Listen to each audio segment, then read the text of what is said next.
Thank you. Please be seated.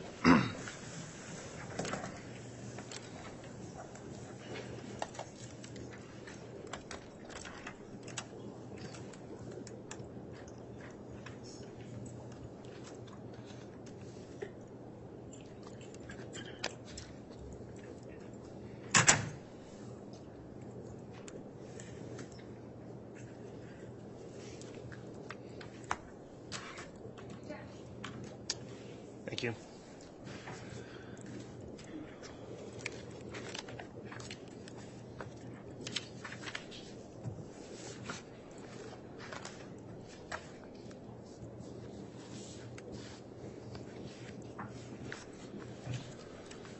All right, good morning. We're back on the record on KCR 22-21-1624, State of Idaho versus Lori Vallow. This is a continuing time of jury trial. The state's still in its case in chief at this time. When we concluded yesterday, we finished with a witness. The court would note that I've been advised all the jurors are again present today and all have completed their juror affirmation. Is that correct, Mr. Bailiff? Yes, Your Honor. All right, thank you for that information. Apologies for the late start this morning. I was meeting with counsel in chambers discussing some scheduling issues and other matters that came up, which we'll take up later today. I'll note on the record that the prosecution is here, all present. The defense, as well as the defendant, are present as well. And I believe we're ready to have the jurors brought in and have the state call its next witness. Is the state ready to proceed? Yes, Your Honor. All right, is the defense ready to proceed?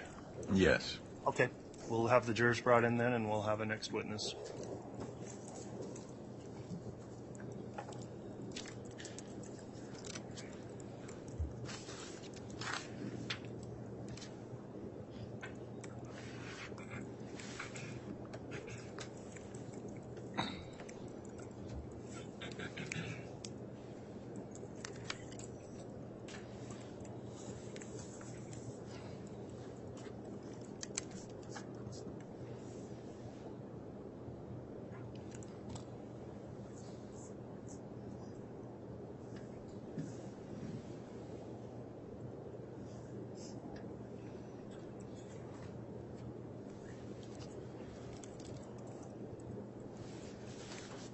All right, please.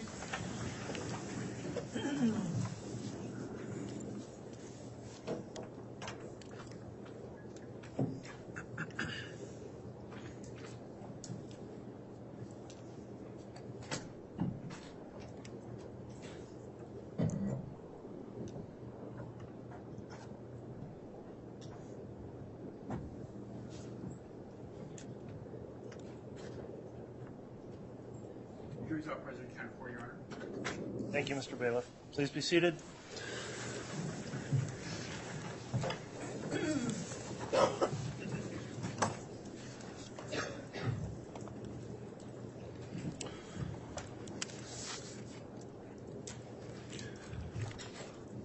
Okay, we are on the record on KCR 22-21-1624, State of Idaho versus Lori Vallow. The case in chief is continuing by the state. The jurors are all present, accounted for, and properly seated.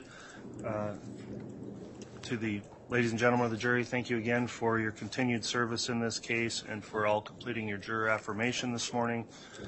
We very much appreciate your continued compliance with the admonishments given each day when you go home. With that in mind, I believe the state's got another witness they're prepared to call at this time. Who will be examining the witness? I will be, Your Honor. All right, Ms. Blake, who will your next witness be? Detective Nathan Moffett. All right, thank you.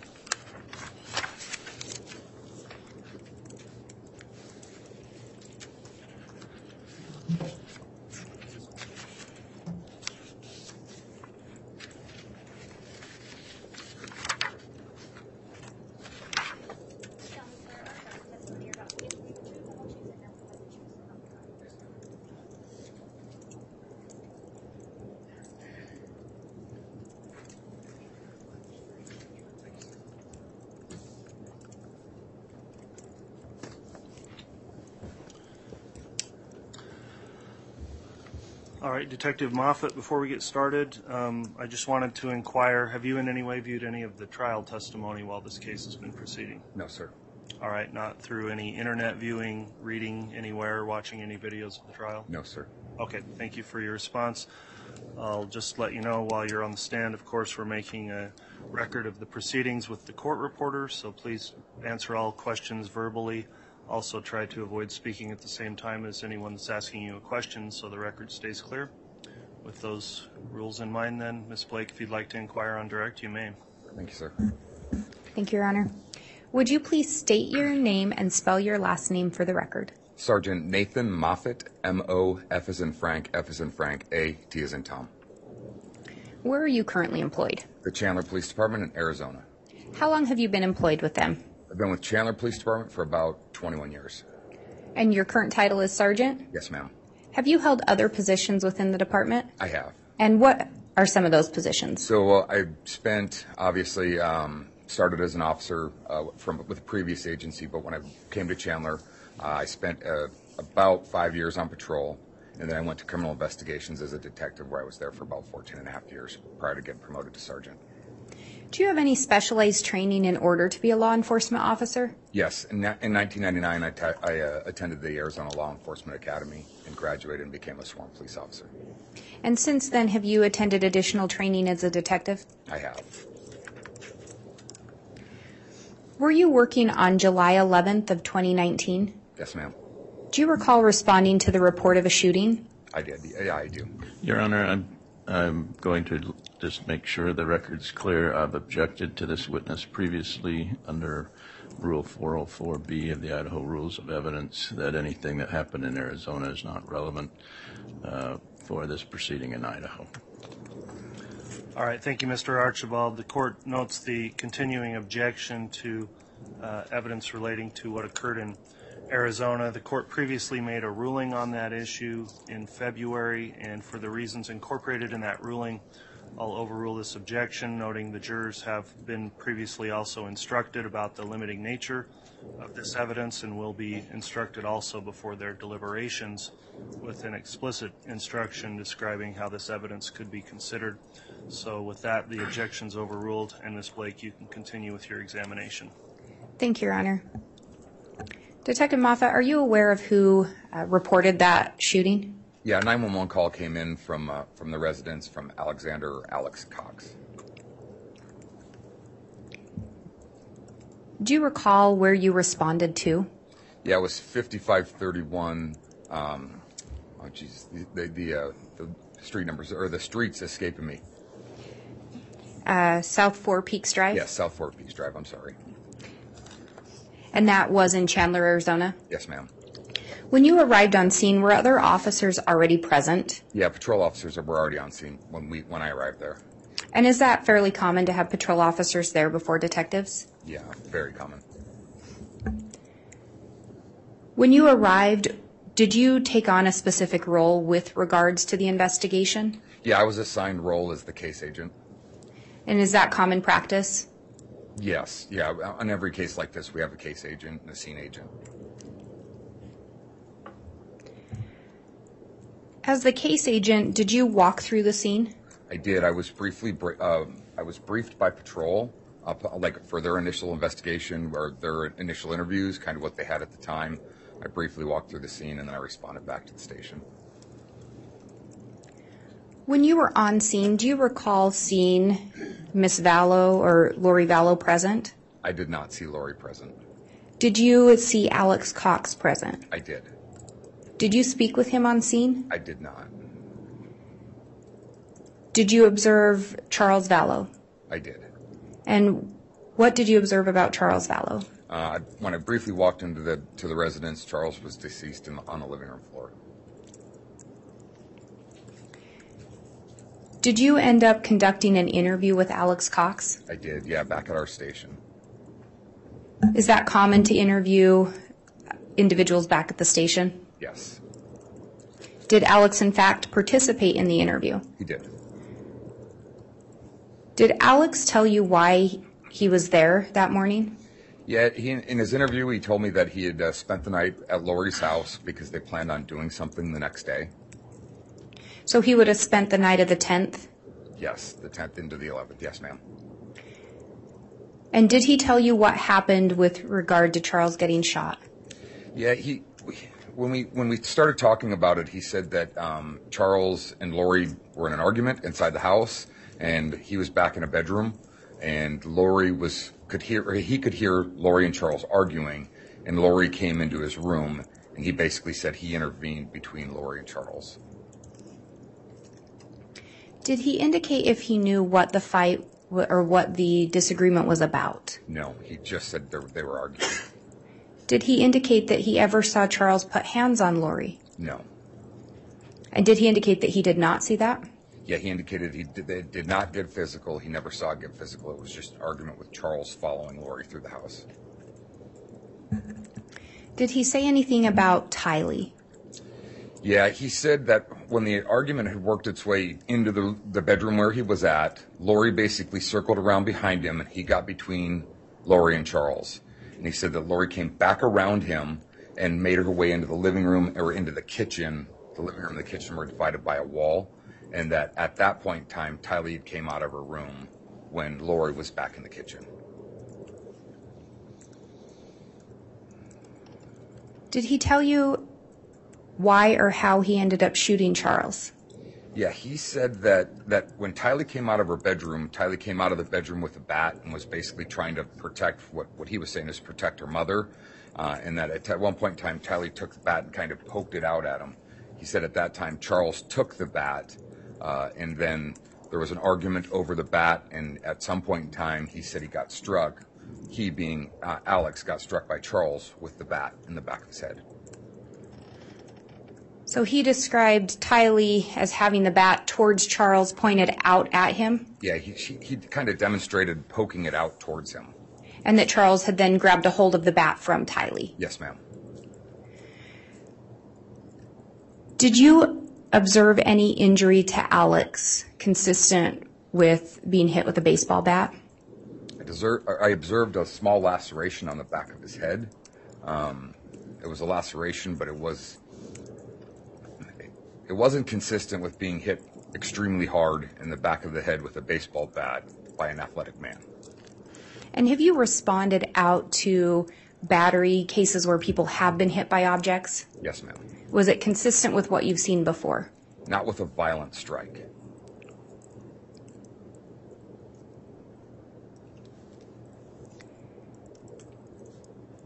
What did Alex indicate he had done after he shot Charles? So Alex basically says that the argument happens, he gets hit in the head with a bat, and he goes back to his room and retrieves a gun. And that he came back out into the living room to confront Charles because he was still in the house with the bat. Alex says he told Charles to drop the bat. Charles said, "What are you going to do about it?" And at that point, Alex says he came at him, and then Charles shot him. You said Charles shot him. I'm sorry, Alex shot Charles. And Alex claims Charles came at Alex. Yes. And at that point, did Alex tell you how many times he had shot Charles? He said he was not sure, but he said it was more than once. Did he tell you where he thought he had shot him on Charles' person? Yeah, he said center mass, so the torso area. Did you ultimately determine that Charles had been shot center mass? Yes, Charles had 2 gunshot wounds, one to the chest, one to the lower abdomen. And after Alex had shot Charles, did he tell you what he then did? Yeah, after he shot Charles, he said he walked into the kitchen, washed his hands, because he said he had blood on his hands from his head, and then walked back into his bedroom, set the gun down, and then called 911. Did he tell you anything about where Lori and Tylee were when he shot Charles? He said he didn't know. He didn't know where they were at. Did he indicate that they were in the room with him? I asked a couple different ways, and he just said, "I don't know where they were at at the time of the shooting."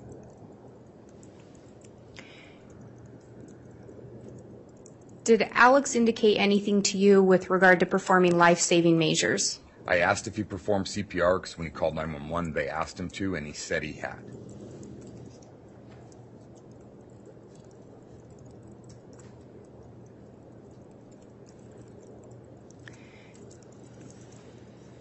Did you ask Alex if he was there to help Lori? I did. So when I was conducting my interview with Alex, we took a break for a minute. I stepped out because Detective Inclin was interviewing Lori and Tylee, and when I talked quickly to Detective Inclin, who said that Lori asked Alex to stay the night at the house because he was there because she wanted him to be there to protect him from Charles. And so I went back in and asked Alex, actually on more than one occasion, if he had been there, in fact, to protect Lori from Charles, and he adamantly said no. He said multiple times that's not the case. But Lori had indicated that he had stayed there to protect her. Yeah, according to Detective Inclin, that's what Lori said.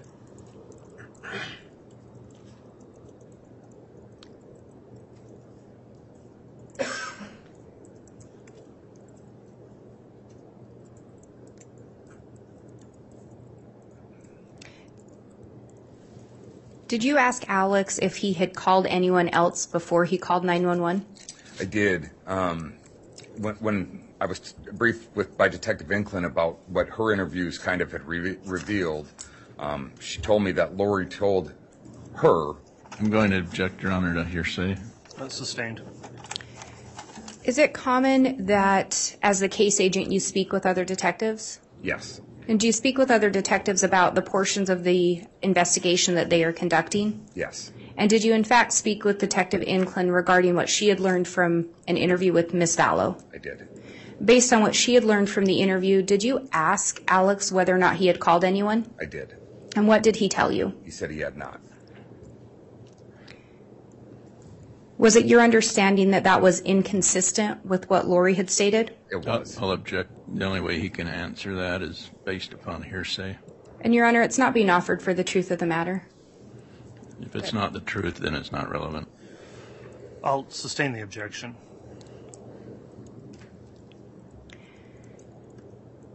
Did you at some point make additional observations of the scene? I did. And did you specifically make observations regarding the scene where Charles was found? I did, yes. What observations did you make? When we were back at the house after we completed our interviews, Detective Coons was processing the scene. I was present while they were processing the scene for evidence.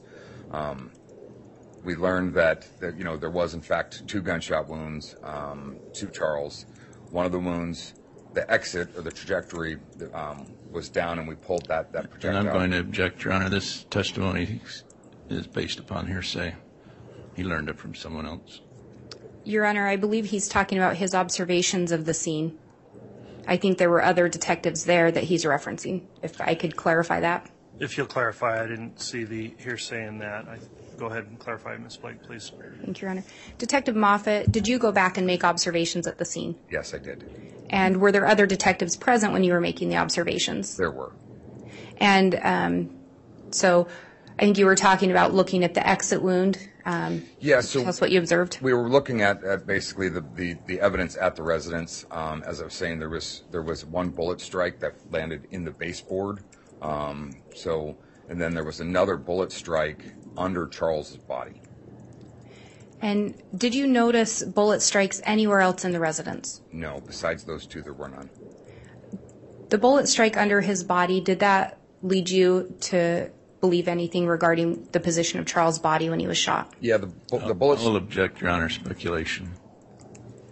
Your Honor, I think he can answer what he believed. I think a little additional foundation would be necessary in regards to training before he could give that opinion.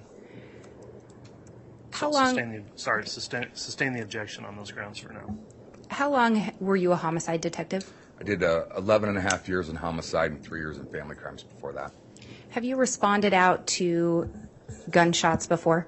Yes, several. Have you observed bodies that have been shot before? Several. Have you done trainings on bullet wounds, things of that nature? I have. I'm currently assigned to the executive board of directors for the Arizona Homicide Investigators Association. I've been for 11 years. We conduct about 100 hours of training a year. So I have hundreds and hundreds of hours of training in homicide and related items. And based on your training and experience, based on that mark in the floor, where did you believe Charles' body was when he was shot? Yeah, my observations from where Charles was shot, especially when we rolled him and saw the strike underneath him, is the wound to his abdomen was what is called a short gunshot wound. So the wound to his abdomen traveled through his abdomen and out of his shoulder and was consistent with Charles being flat on the floor when that projectile exited his body out of his shoulder. And was that consistent with what Alex Cox reported? It was not. Were you involved in transporting Lori Vallow back to the residence? I was. Did you make observations of Lori on the way back? Yes, I did. And what were those? I'll object, Your Honor. Relevance. That's overruled. So Detective Inklin and I transported Tylee, Lori, and Alex back from the station to the residence while we were still processing the scene, so they could get a car and go somewhere else, or stay on scene outside of the scene, or stay at the residence outside of the scene. So Detective Inklin was driving.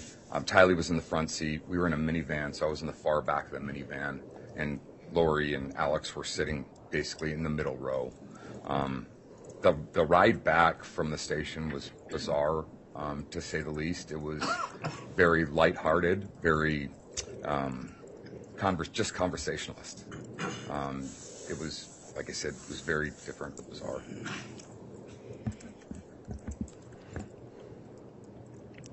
At some point, did you, in your well, let me ask this. Did you continue as the case agent? I did. At some point, did you switch and you were no longer the case agent? Yeah, once I was promoted to sergeant in June of 2020, I was no longer assigned to homicide, and it needed to stay with the homicide detective as I was going back to patrol. So Detective Duncan took over as case agent for me. So, and that was based on your promotion? Yes, ma'am. And Detective Duncan had been involved from the initial part of the investigation? He had since the day of the incident. And prior to you being switched as the case agent, did you learn anything with regard to an insurance policy? I did on I'll July. object, Your Honor, based upon hearsay.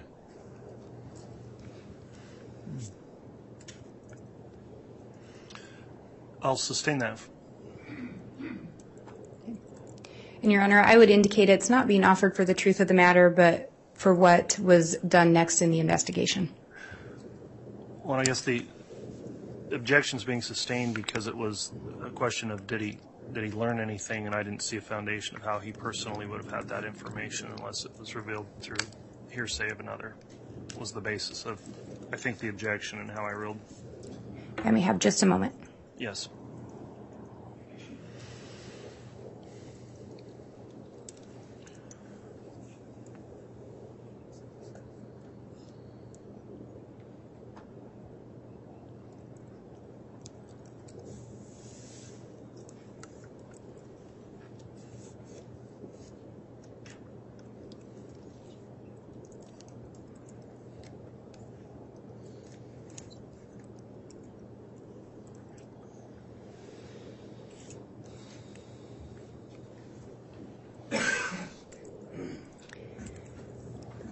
Detective Moffitt, in your experience as a homicide detective, are finances oftentimes a motive for homicide?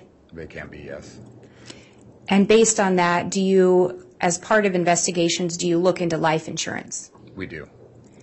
Did you, in fact, in this case, look into whether or not Charles Vallow had life insurance? I did. Did you learn whether or not he did have life insurance on himself? He did. He had a $1 million policy. At some point, did you learn who the beneficiary was? I did. And who is that? Well, when I contacted the insurance company, there was some confusion because had been a recent change of who the beneficiary was. So initially, they weren't sure.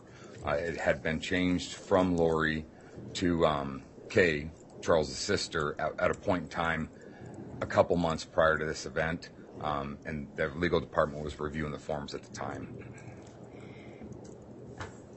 Do you look into whether or not anyone attempts to make a claim shortly after someone's deceased? Yes. Did someone attempt to make a claim? Yeah, and when I contacted the insurance company on I'll July... object, Your Honor, to hearsay. Overruled. You can continue to answer. Thank you, sir. On July 17th, I believe it was on or around July 17th, I contacted the insurance company, and Lori had tried to file a claim on that $1 million policy. Did you learn whether or not that claim was paid out? I later did, and it was not paid out to Lori.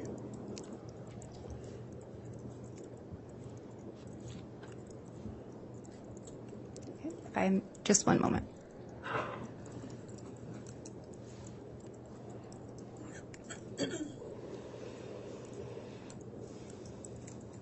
I have no further questions at this time, Your Honor. All right, thank you, Ms. Blake. Let's see, Mr. Archibald, will you be conducting cross? Your Honor, I've previously objected to this testimony as in its entirety, so I don't have any questions.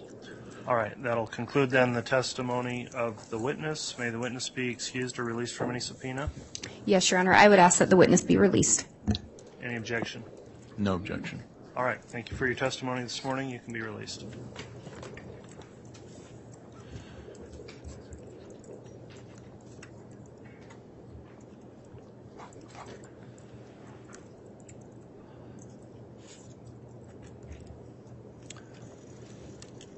And the state can call its next witness.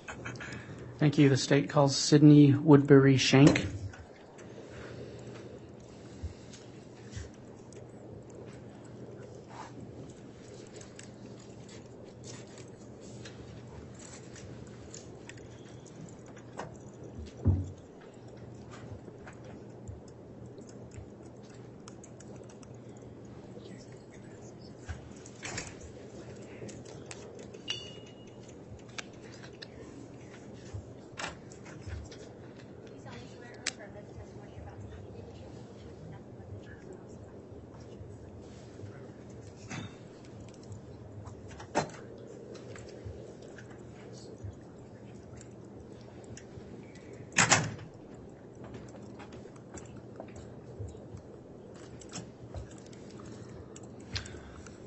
All right, before you inquire, Mr. Wood, I just have a question or two for the witness here. Prior to coming in today, have you observed any of the trial testimony in this case in any way?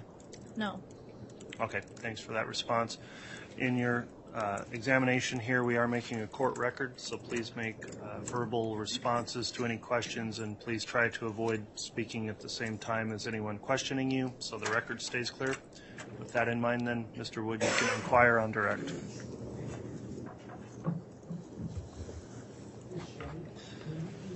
State your name and spell your last name. Yes, my name is Sydney Shank. SCHENK. I am 26 years old. Where do you currently reside? I currently live in Arizona. Was there ever a time you lived in Rexburg, Idaho? Sorry, I just realized the mic wasn't on. Okay, thank you, Mr. Wood. Do I need to repeat those questions, or do you have me on the record? Did we get it on FDR? I think there's enough to pick it up on Okay. the FTR, Mr. Wood, and the reporter got it apparently. All right. Was there ever a time that you lived in Rexburg, Idaho? Yes. When was that? It was back in 2019. Okay. And what were you doing in Rexburg, Idaho? I was attending BYU, Idaho. Were you working at the time? I was not. Okay. Were you, excuse me, were you looking for work? Yes, I was. Okay. How were you going about doing that? I had always nannied and babysat in the past, so I went on a website called care.com where you can place a job listing for nannying or cleaning services or senior care, like nursing stuff, and I had placed a listing to be a nanny. Okay. Through that Mr. listing, Wood, I want to make sure we get this. If you can kind of talk right into that mic, they're not Yeah. that sensitive, so we'll make sure to get all your testimony. Thank Okay, you. thank you. through your listing on care.com, Did you ever meet a Lori Vallow? I did. She had replied to my listing looking for help with her son, JJ. Okay. So you met her through the listing. How did you communicate? We had messaged through the app and then later continued talking through text messaging because it was easier. Okay. So you exchanged numbers. Yes. Did you keep those messages? I didn't. Okay. After messaging with Miss Vallow, did you ever meet her? I did. We had discussed a time for me to come kind of do an interview and see if I was a good fit for them. She had mentioned that JJ had some special needs and that he had autism, and so he required just extra help and wanted to make sure that I was a good fit. Okay. When did you meet her? I met with her on Wednesday, September 18th, 2019. Okay. Where did you meet her? I met with her at her townhome in Rexburg. Okay. How did that interview go? It went well. I arrived at her home and she greeted me warmly, gave me a hug, and introduced me to JJ and sort of told me about their life and that they had recently moved to Rexburg from Arizona, and that, JJ had some tendencies that he could get emotional easily, distracted, frustrated, and has trouble communicating with others, and that if you gave him a direct command and looked him in the eyes, that he would listen better. Okay. While you were there, did she say anything about her husband, Charles Vallow? She did. She had mentioned that he had just recently died of a heart attack, and that JJ was kind of having a hard time understanding what had happened. Okay. So you testified that she told you about JJ and that he had some special needs. While you were there, did you see a teenage girl? I did not. Did she tell you anything about a daughter? She did. She said she had a daughter that also lived in Rexburg and was attending college, and that sometimes she would come to visit them for dinner or to do laundry, but that her daughter didn't like to babysit without being paid, and that's why she needed me to come and help. Okay. Through your interview, did she hire you to watch JJ? Yes, she did. We had discussed a time for me to come the next day. Okay. Really quickly, I'm going to take you back for just 1 second. When you spoke with her about her daughter, did she say which school her daughter was attending? She did not. Okay. Did she say college? From what I remember, yes. Okay.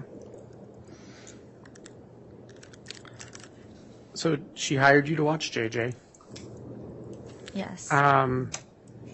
Did you ever have a chance to watch JJ?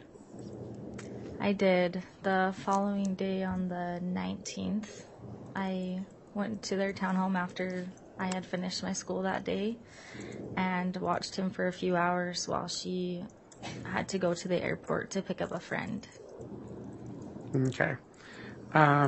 Did she give you any special instructions for JJ that day? Yeah, she did. She talked about kind of what to feed him, what things he likes to do for fun, that I could take him to go play at Gravity Factory, which is like a trampoline park, and that if she got home later, I could give him his medication that helps him fall asleep faster. Okay. What do you remember about watching JJ that day? I remember it went pretty well. He just played outside with the neighbor friends and kids for a while. I brought him in to feed him dinner, and then he went back out to play at their house. So I went back to her townhome and waited and kind of cleaned, and then I went to go pick him up, and JJ and his friend had gotten in some sort of dispute over not sharing toys, and so I had him come home. And when he came home, he was very upset and sad that his friend didn't want to play with him anymore. He got pretty angry and like threw the ottoman and threw like a chair, and I tried to calm him down best I could, but eventually he ran upstairs and just kind of wanted to be alone and hide. So I let him stay upstairs for a while and hoping that he would calm down, but he didn't. Okay. Did you have any other contact with Lori Vallow that night? I did. So when she came home, he was still pretty upset, and I kind of explained to her what had happened with the friend, and she calmed him down, and her brother was there, and her friend was there now, and she had paid me in cash, and we didn't really talk much about another time to babysit just because of the situation that happened with JJ, so she paid me and I left. Okay. Did you believe that you would be watching JJ again? Yes, it was sort of an unspoken knowledge that I was going to work full time, like that he would need nearly daily assistance and babysitting, so. Did you have any further communications with Lori? I did. So a few days had passed after that, and I had texted her wondering when I could come work again. And she responded that JJ had gone to his grandparents for a month, and that she was in Hawaii for a month, and that after that month had passed, I could message her again and talk about a time to come back and babysit. So she said JJ was with his grandparents, and he would be for a month. Yes. Okay. Did you ever try to contact Lori Vallow again? I did. So that month had passed, and I reached out again, and she never communicated back with me again after that. Okay. Did you ever see JJ Vallow after September 19th? No, I did not. Okay. Your Honor, at this time, the state has no further questions. All right, thank you, Mr. Wood. Cross-examination?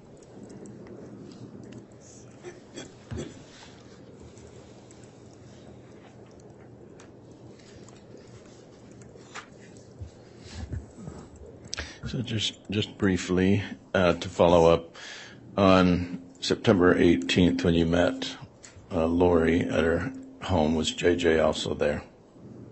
Yes, he was. And so you were able to observe his demeanor and his personality. Yes. And then when she was talking to you about him, and she was planning on having you work for her long term. Is that right? Yes, that's correct. And was there a schedule like every Tuesday, Thursday, Saturday, a plan like that? Not that I remember, no. Okay. And so it was just that you'd be called frequently as the need arose. Yes. And because you were a student, your schedule was flexible. Yes. And so you agreed to be able to provide assistance as the need arose. Yes, that's correct. Was it daytime, evening that you had time available? It just depended on when my classes were. I don't remember the specific times. Okay. And so this, the time that you spent with Lori and JJ on September 18th, you were given a lot of information about JJ so you could take care of him long term for like the next several months or a year. Was there talk about that? There wasn't specific talk about long term, like a year, but I was, expecting at least the next several months to be able to work. And so you weren't planning on leaving town. You weren't graduating and leaving town right then that semester. No, not for a couple years. Okay. So with your talking with Lori, she was giving you information so that you could plan on how to take care of JJ long term. Yes. And with your knowledge of JJ's special needs, you agreed to that. Yes, I did. There was, Lori didn't give you any indication, did she, that, hey, I'm just hiring you for this week and then never again? No, she didn't. Okay. All right, thank you.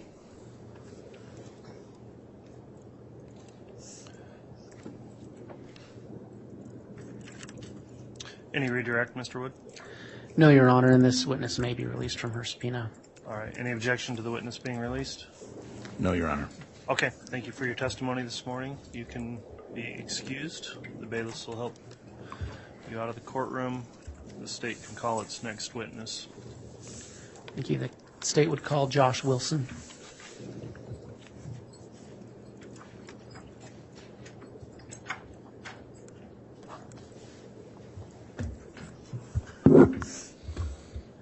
And, Your Honor, Spencer Rammel for the state.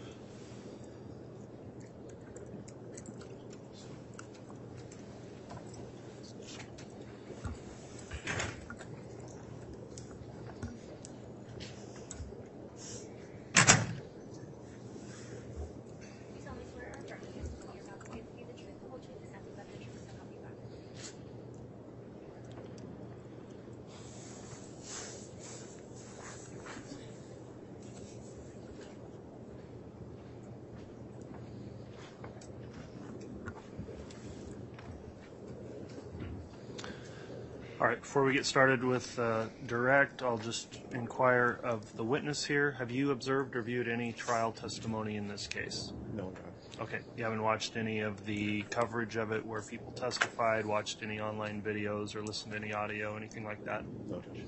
Okay, thank you for that response. I'll just indicate as you're testifying, please make verbal responses so we keep our record clear, and please try to avoid speaking at the same time as any attorney questioning you. So if you'll keep that in mind, then Mr. Rammel, you can inquire on direct. Thank you, Your Honor. Dr. Wilson, can I have you state your full name and spell your last name for the record, please? David Joshua Wilson, Wilson. And you go by Josh. Correct. Dr. Wilson, what is your current occupation? I'm the principal at Kennedy Elementary in Rexburg, Idaho. And how long have you been the principal at Kennedy Elementary? For 4 years now. Were you employed in that capacity in September of 2019? Yes. Dr. Wilson, as a part of your employment, do you oversee and have access to records involving students? Yes. Does this include weekly attendance records? Yes. Record of correspondence between parents of students and school employees? Yes. Did you review and provide documentation to law enforcement of a former student of Kennedy Elementary by the name of Joshua Jackson Vallow, or JJ Vallow? I did. Was he a student at Kennedy Elementary? Yes. Who was listed as a parent for JJ Vallow? Lori Vallow. Do you recall the dates when he was enrolled in the school? September 3rd of 2019 through September 24th of 2019. So we just talked about enrollment. Do you recall the last day he was physically present at the school? If I remember correctly, that was the Friday the 20th of September. Did the school receive correspondence from Lori Vallow regarding his continued attendance at the school? Yes. Do you recall when that correspondence was received? Around the 24th of September. Okay. And do you recall the contents of that email? Yes. What were they? She had indicated that that they were removing JJ from school, from Kennedy, and were sending him to Louisiana to be with grandparents. And did you follow up with Ms. Vallow that day? I did. How did you do so? I called her on the phone. And do you recall what she said, if anything? Yes. The conversation was that as soon as they got him enrolled in a school in Louisiana, that just have that school contact our school, and we would be happy to forward any records that we had on file to that school. She then indicated that they weren't going to enroll him in a school, that they were going to, in fact, homeschool, that there was a cousin with similar needs as JJ, and that so they weren't going to enroll in a school. And so I informed Ms. Vallow that whenever she re-enrolls him back into public school, just let us know. We would house the records and are available at any time that she needed. Dr. Wilson, after that point, did any other school in Louisiana or otherwise request records of J.J. Vallow? No. And again, you testified that this conversation was on September 24th, 2019. Yes. Was J.J. Vallow present at school that day? No. The day prior, September 23rd, 2019, was he present at school that day? No. And was that day a Monday? I believe so, yes. So just to be clear, the last day that J.J. Vallow was physically present at Kennedy School, or Kennedy Elementary School in Rexburg, Idaho, was September 20th of 2019. Correct. Judge, that's all I have for this witness. All right, thank you, Mr. Rammel. Cross-examination, Mr. Archibald.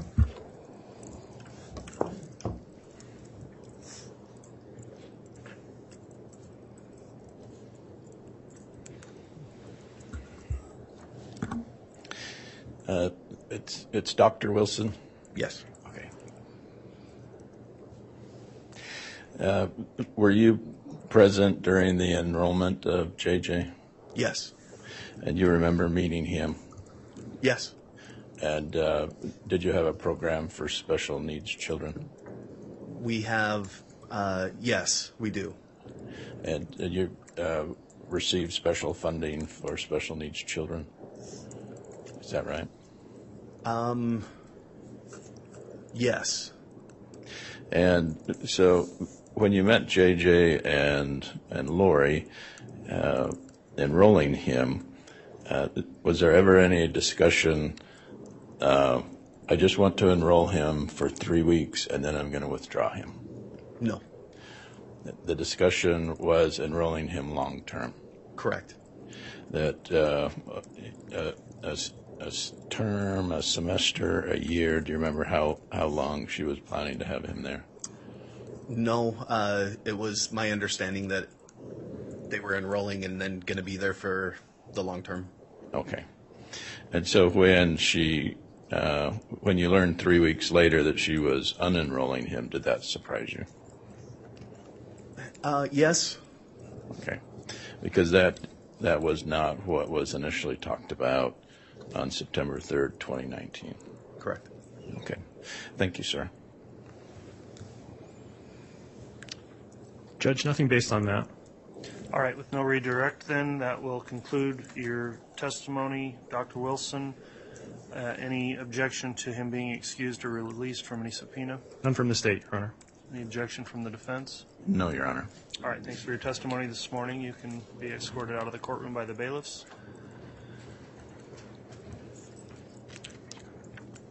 State have another witness to call at this time. Yes, Your Honor. The state would call Wynn Hill.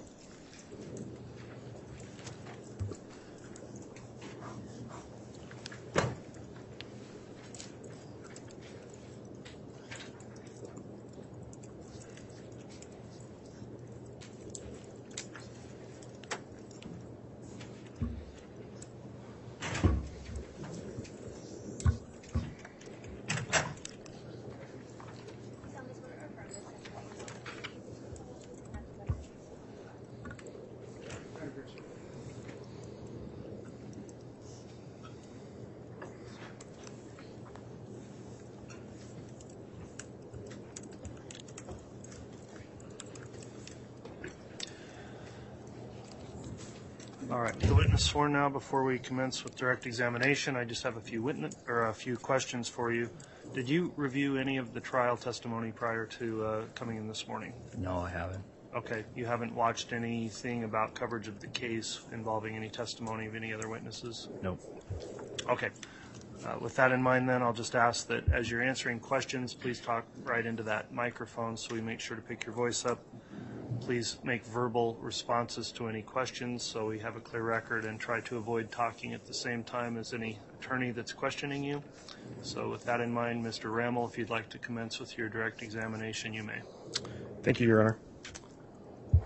Mr. Hill, can I have you state your name, spell your last name for the record, please? Yeah, my name is Wynn Hill, Hill. Mr. Hill, where are you employed? I'm employed at Brigham Young University, Idaho.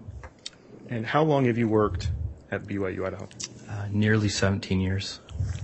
And can you tell the jury where BYU Idaho is located? Rexburg, Idaho. Mr. Hill, what is your current role at BYU Idaho? I'm the Dean of Students at BYU Idaho.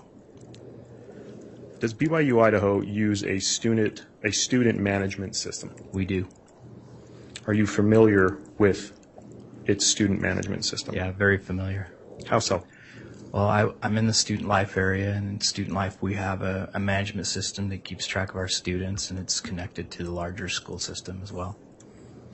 And what information does your student management system hold? Oh, everything, but things like application information, student directory information, educational records. And Mr. Hill, does your system allow you to look up current students attending BYU Idaho? It does. Does your system allow you to look up past students that have previously attended BYU Idaho? Yes. Does your system allow you to look up individuals who have applied but are not yet attending or have been admitted to BYU Idaho? Yes. Did you check your student management system for a specific individual at the request of the Rexburg Police Department? I did. And was that in relation to a missing persons investigation? Yes. Who was that check for? They asked me to check for Tylee Ryan, Tylee Cox, Tylee Vallows, date of birth of 9/24/02. And do you recall when you did that check? Yeah, it was February 28th of 2020. And Mr. Hill, what was the result of that check? Yeah, there was no indication of any application started or any information on it, any of those names. So, Mr. Hill, to be clear for the jury, Tylee Ryan, date of birth 9/24/2002, has never applied to BYU Idaho and has never been a student at BYU Idaho? Correct. Judge, that's all I have for this witness. All right, thank you, Mr. Rammel. Any cross-examination? No, Your Honor. Thank you. All right, thank you. That will conclude the testimony of this witness then. And, Your Honor, may this witness be released from his subpoena?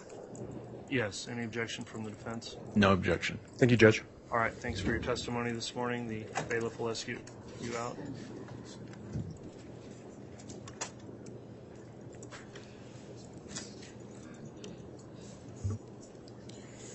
Could I have a brief sidebar with counsel? Yes, Your Honor, I was just going to request that. Thank you. Thanks.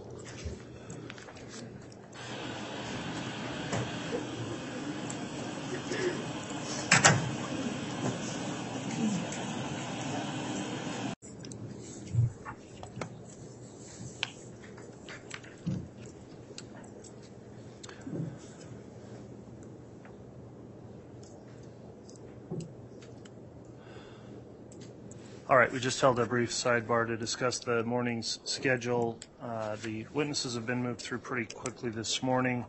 There's another witness that's not quite here on the way, and we've also got a matter that needs to be taken up outside the presence of the jury. So for those reasons, a little earlier than normal, we are going to take our mid-morning break at this time, and then once we've concluded with that other issue and the witnesses arrived, then we will recommence with testimony of the state's next witness. So if all would please rise for the jury, we'll take the afternoon or morning break. Thank you. All right, please.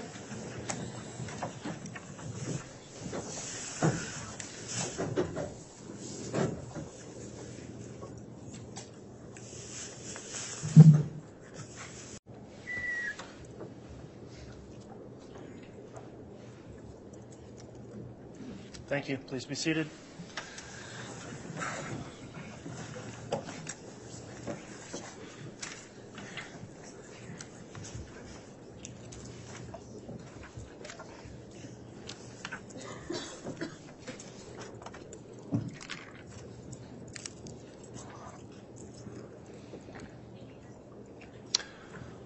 All right, thank you. We're going back on the record on case CR 22-21-1624. We are in the mid-morning break. The jurors are not present at this time. I understand the state's got its next witness to call.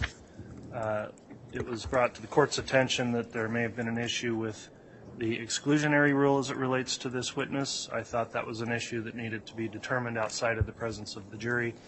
So, Ms. Smith, first of all, is the next witness you're calling the witness that may have had an issue with that? Yes, Your Honor, it's David Warwick. Okay. My suggestion then is if you'd like to call the witness, we'll have the witness sworn, and then we'll go into the issue of whether or not the exclusionary rule has been violated in the case, and if so, what would be an appropriate response. I'll allow the defense to comment on that as well. So if you'd like to have your witness brought in and sworn, we can take it up in that approach. Thank you, Your Honor. He's in the witness room. All right.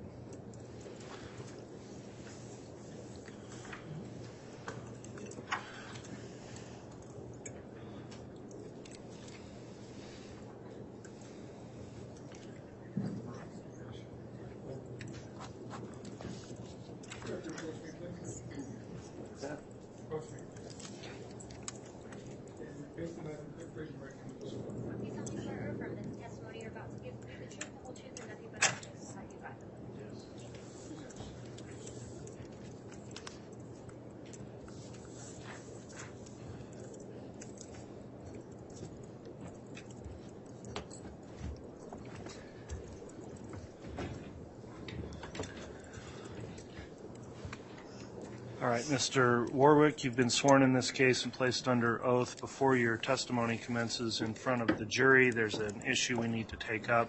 The court has previously issued an exclusionary rule in this case under Idaho Rule of Evidence 615, and the state, in good faith, I'll indicate, has brought to the court's attention there may have been some issue with that. So I'm going to permit some inquiry into that issue, allowing the state and the defense to lay a record of what may have occurred, and then the court will consider what should be an appropriate response after I've heard that testimony. So, Ms. Smith, without going into trial testimony, obviously, just on the issue of the court's exclusionary rule, if you'd like to inquire, I'll have you inquire, and then I'll allow cross from the defense, but only limited in scope as to whether or not the exclusionary rule is at issue in this case. So, Ms. Smith, with that in mind, you may ask your witness questions. Thank you.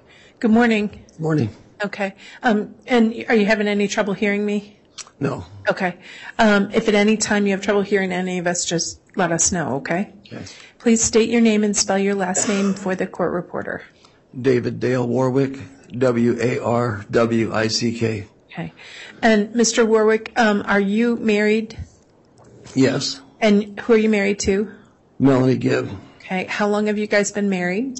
About 2.25 years. Okay. Do you remember when you got married? December 12th. Sorry, 2021. Okay. And have you testified in this proceeding before? Yes. Okay. And when I say this proceeding, in this case involving Ms. Vallow before? I don't think on this one, no. Okay. On a previous case involving Ms. Vallow? I thought those were with Chad. I don't remember seeing Chad, so I did this twice, and I saw Chad. Okay. And then did you testify at a grand jury as well? Yes. Okay. Now, you were given information from the prosecution staff about that the court has said you cannot view you cannot listen to trial testimony, right? Right. And you were given instructions that you can't discuss people's trial testimony with them, correct? All right. Did there come a situation where you listened to someone's trial testimony? Yes. Can you tell us about that, please? Yes. I came down with an illness about 2 weeks ago, and Melanie didn't want to be alone up here when she came to court, and I couldn't make it that day, so I was going to drive a couple of days later, but she ended up coming sooner. Anyway, so we stopped talking because she got here for 1 and 2. She was a little upset with me for not coming, and so I listened to 45 minutes of hers, but I was doing it to see how she was doing. And then 45 minutes into it, I remembered, and I shut it off. Okay. So I was just concerned for her and just seeing how she was doing, and I didn't have my presence of mind because I was playing Aquaman. Frankly, I was breathing water, and it's just lost my presence of mind.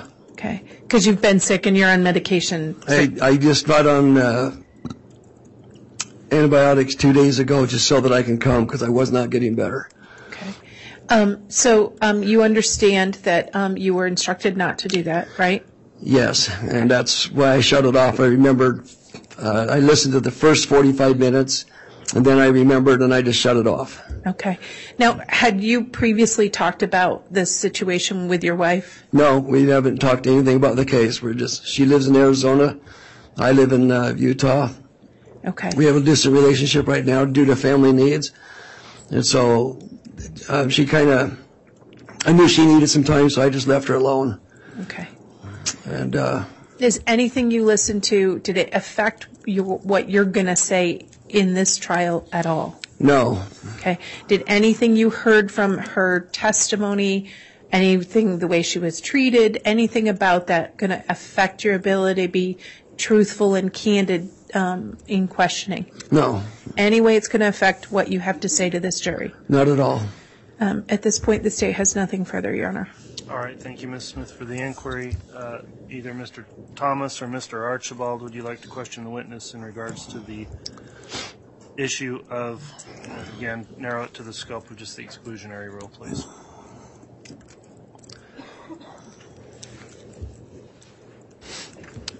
So after your wife's testimony, what did you two talk about? We didn't talk about that at all. We didn't talk at all. You haven't talked to your wife since last week? Nope. And that's normal for you two? Nope. So where is she right now? She's at home working in Chandler, Arizona. And how would you know that if you haven't talked to her? It's because that's where she lives, and I know she works. She took a week off to come, and she needed to go back. She couldn't take any more time. So how do you know that she's not still here in Boise if you haven't talked to her? Well, I got a text from her saying that she was done and she was going home. Okay. But we didn't talk. We didn't talk anything about the case. All right. She just told me that she's going home. And so what did you learn from her testimony in the 45 minutes that you listened to it? Nothing. I'll be honest with you, I was so sick. I was listening to her tones and how she was feeling, and there's nothing that stuck out to me at all. I really wasn't listening for anything, And so you were listening for her tone of voice rather than what she actually said? Yes. And so how was her tone of voice? She seemed somber. Okay. And so that's what did you listen to the direct questions or the cross-examined questions? No, nothing on cross-examination. It was all the first 45 minutes. Whatever the first 45 minutes was about. And where would you have accessed that information? YouTube. So what other articles did you pull up on YouTube? There were just a couple relating to Melanie. And then when the one had the court, and so that's where I listened to the 45 minutes, and then that's when I recalled and shut it off. And who posted that on YouTube?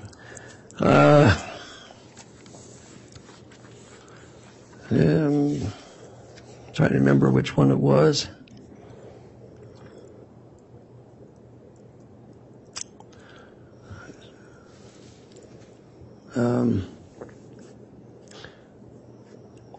It was either Hidden Crime or something like that, or East Idaho News. I don't remember. I remember seeing headings. Okay. But they're right next to each other, and I'm not sure which one I. So what was the heading that you clicked on?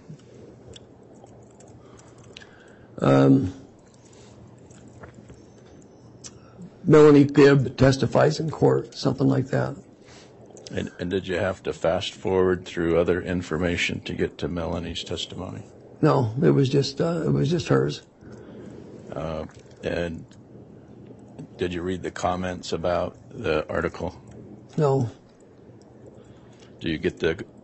Was this on your laptop or your cell phone? Cell phone.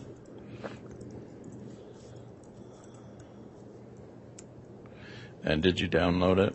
No. You just played it on YouTube? Yes. And did you do that have you done that in the past with other articles about this case? In the past, yeah, I have in the past. Back, that was like a couple of years ago when we were dealing with stuff then. Since you received your subpoena in this case, how many articles have you clicked on? How many articles? Yeah. There was 2 on Melanie, and then there was one on Zulema and Alex back when they got married. Okay. And those would have been articles posted by who? Do you remember? I don't remember.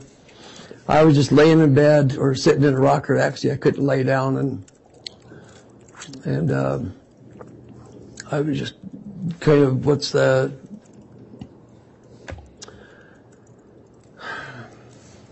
trying to come up with the right word.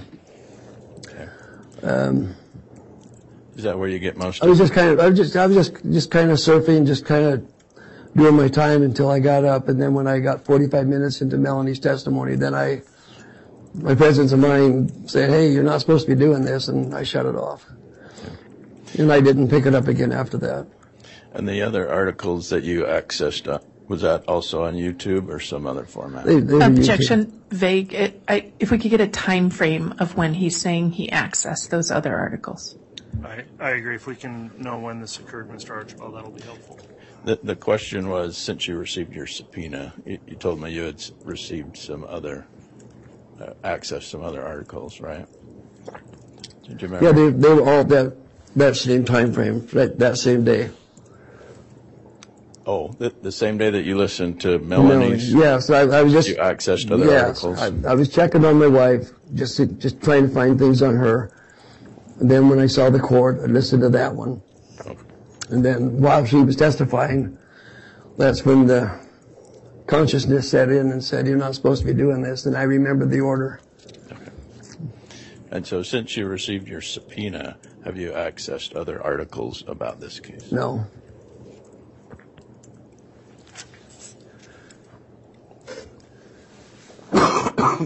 Excuse me.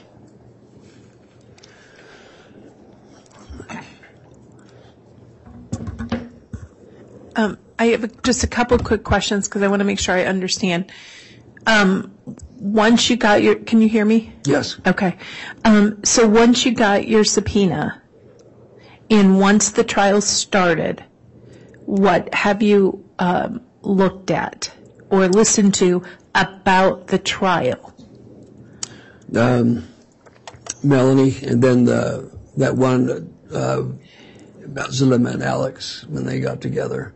Okay. So when you say an article about Zulema and Alex, was it about Zulema's testimony at trial? No. Okay. And when you say when Zulema and Alex, was an article referencing their marriage in the past? Yes. Okay. Yes. Did that article have anything to do with testimony in this courtroom? No. Okay. Did it have anything to do with the proceedings before Judge Boyce against Lori Vallow? No. Okay. So in terms of what you've listened to about what has gone on from the witness stand in this case, what have you listened to about the trial testimony in this case? Trial testimony? Yes, sir. Melanie. 45 minutes of Melanie, that's it. Okay. Did you read any articles about trial testimony? No. Okay. So I was just a little confused on cross-examination. Okay. Did anything that you've listened to with regard to trial testimony affect or have any impact on your testimony before this court? No. Okay. Is there anything that you've read about the proceedings before the judge that is going to affect your testimony in the courtroom? No. Okay. And when you say back when you said to Mr. Archibald that you had looked at some stuff back when we were going through all this, you and now your wife have been witnesses on this case since the case started in 2020 and 2021, right? Yes. Some of your first interviews were in 2020, right? Yes. Okay. In fact, you've given several interviews to law enforcement? Yes. Okay. And those interviews have been done both recording and with police reports, right? Yes. Okay. And you've also testified in court in public at a preliminary hearing. Yes. And you've testified under oath before a grand jury. Yes. Okay. Did anything you heard about the first 45 minutes of your wife's testimony in any way change what you've testified to 2 or 3 times? No. Did anything that you heard from your wife's testimony for that first 45 minutes change anything you've told the police? No. All right. The state has nothing further. All right. Thank you, Ms. Smith. All right. With the record before the court, then, at this point, I'll ask if the defense has any motion as it relates to the issue of the exclusionary rule and order. Yes, Your Honor. It's apparent that Idaho Rule of Evidence 615 has been violated, that this witness, after receiving his subpoena, did access court testimony in violation of that rule and in violation of his directions on his subpoena. So we would ask that he be excluded. All right. Thank you, Mr. Archibald. What's the response from the state? Your Honor, I think the court has to consider the willful nature of the conduct. The court has to consider whether there's any harm done to the witness's testimony. There is a case in Idaho directly on point, and that's State versus Danson, 113 Idaho 746. In there, the court, of course, knows it has broad latitude under Idaho Rule 615. There's no willful misconduct. It's his wife. He was checking to see how she was doing. It's one of the hazards in a trial that is recorded and televised or published across the country, that that presents significant risks to this situation happening. What is notable in this situation is the witness, when he was asked, immediately told the state and the investigators who were there. We immediately brought it to the attention of the court.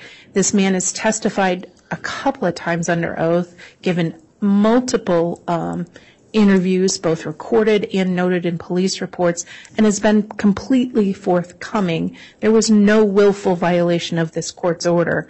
And under State versus Danson, the court recognizes there are situations such as this where the daily proceedings are broadcast to the world at large, that the court is going to have to craft a remedy for those accidental things that happen or those inadvertent things that happen.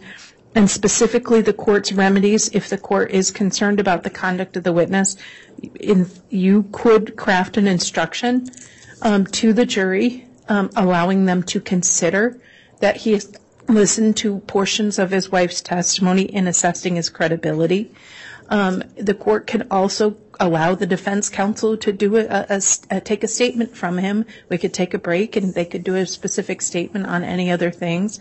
There's countless other remedies short of the very extreme remedy of striking that witness. And I would ask the court to use its discretion and see Mr. Warwick for what it was. It was an inadvertent way of trying to support his wife. And when he realized he was doing it the wrong way, he stopped.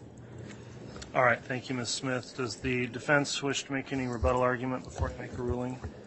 Well, Your Honor, there's a reason that we have rules, and we don't just say, golly gee, made a mistake, my bad, no harm, no foul. That's not the language of Idaho Rule of Evidence 615.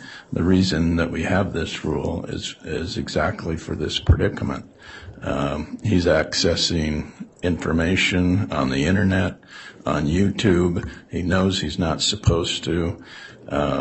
His motivation for it is really irrelevant. He purposefully accessed it, and he purposefully listened to it. And he not only did that, but accessed another article regarding other people who have testified in this case. So I can understand the state saying no harm, no foul, but there's a rule, and there's a reason we have a rule, and it's to protect the integrity of the court.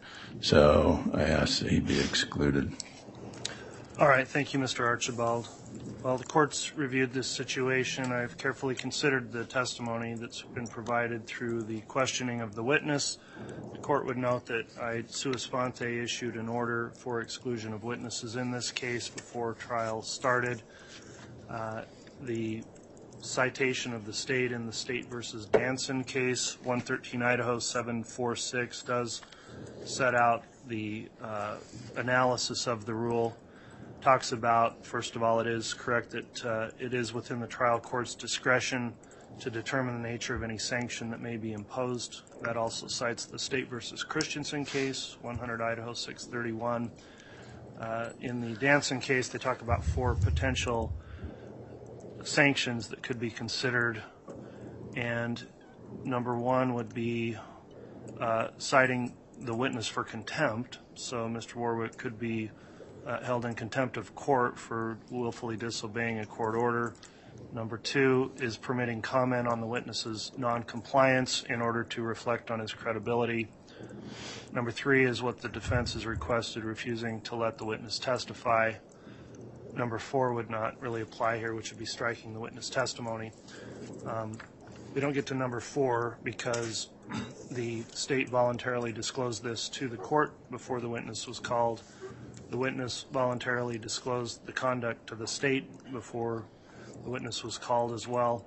So I have to look, I think, at the level of both conduct and whether or not this is going to interfere in the fair administration of the trial and the credibility of the witnesses who testify before this jury.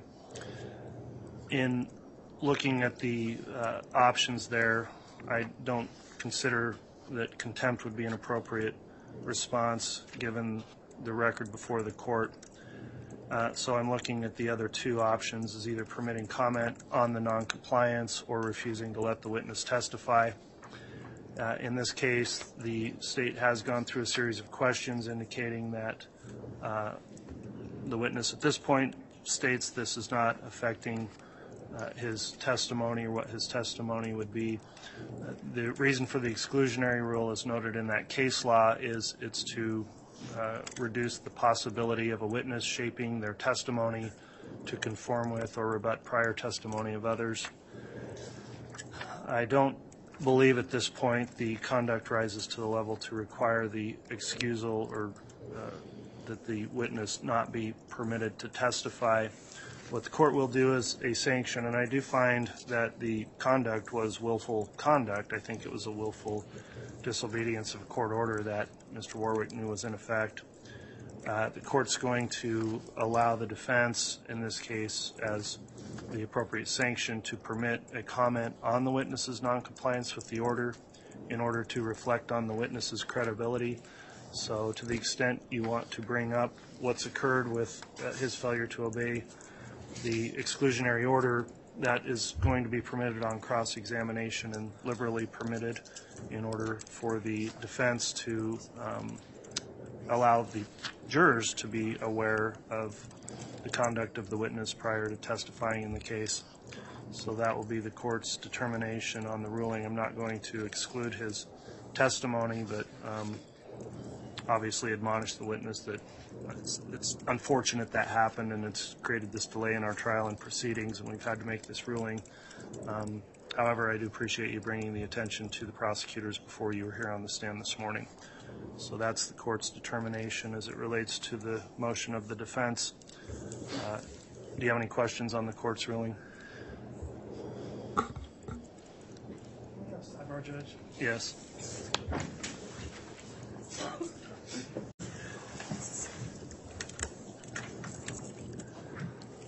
All right, we just held a brief sidebar. The court has issued its ruling on the exclusionary rule violation.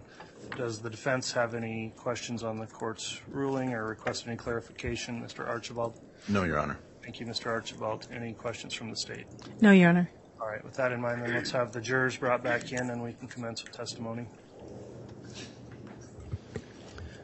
Do you need water?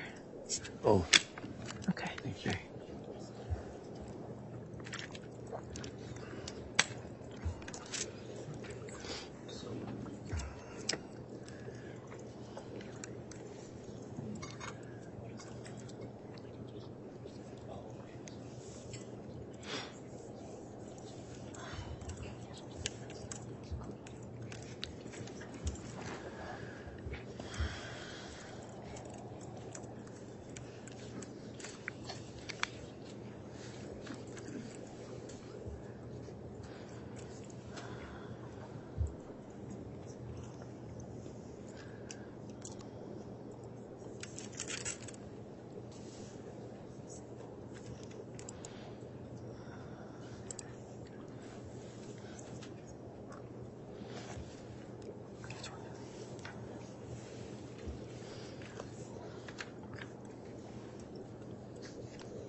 All right, please.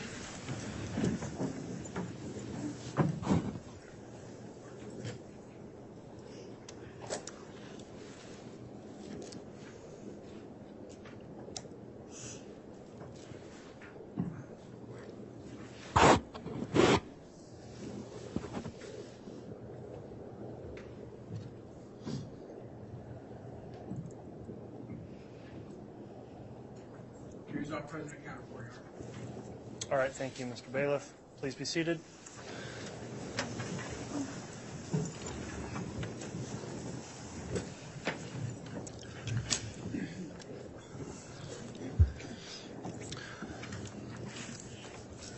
We're back on the record after the mid-morning break. This is CR 22-21-1624, State of Idaho versus Lori Vallow.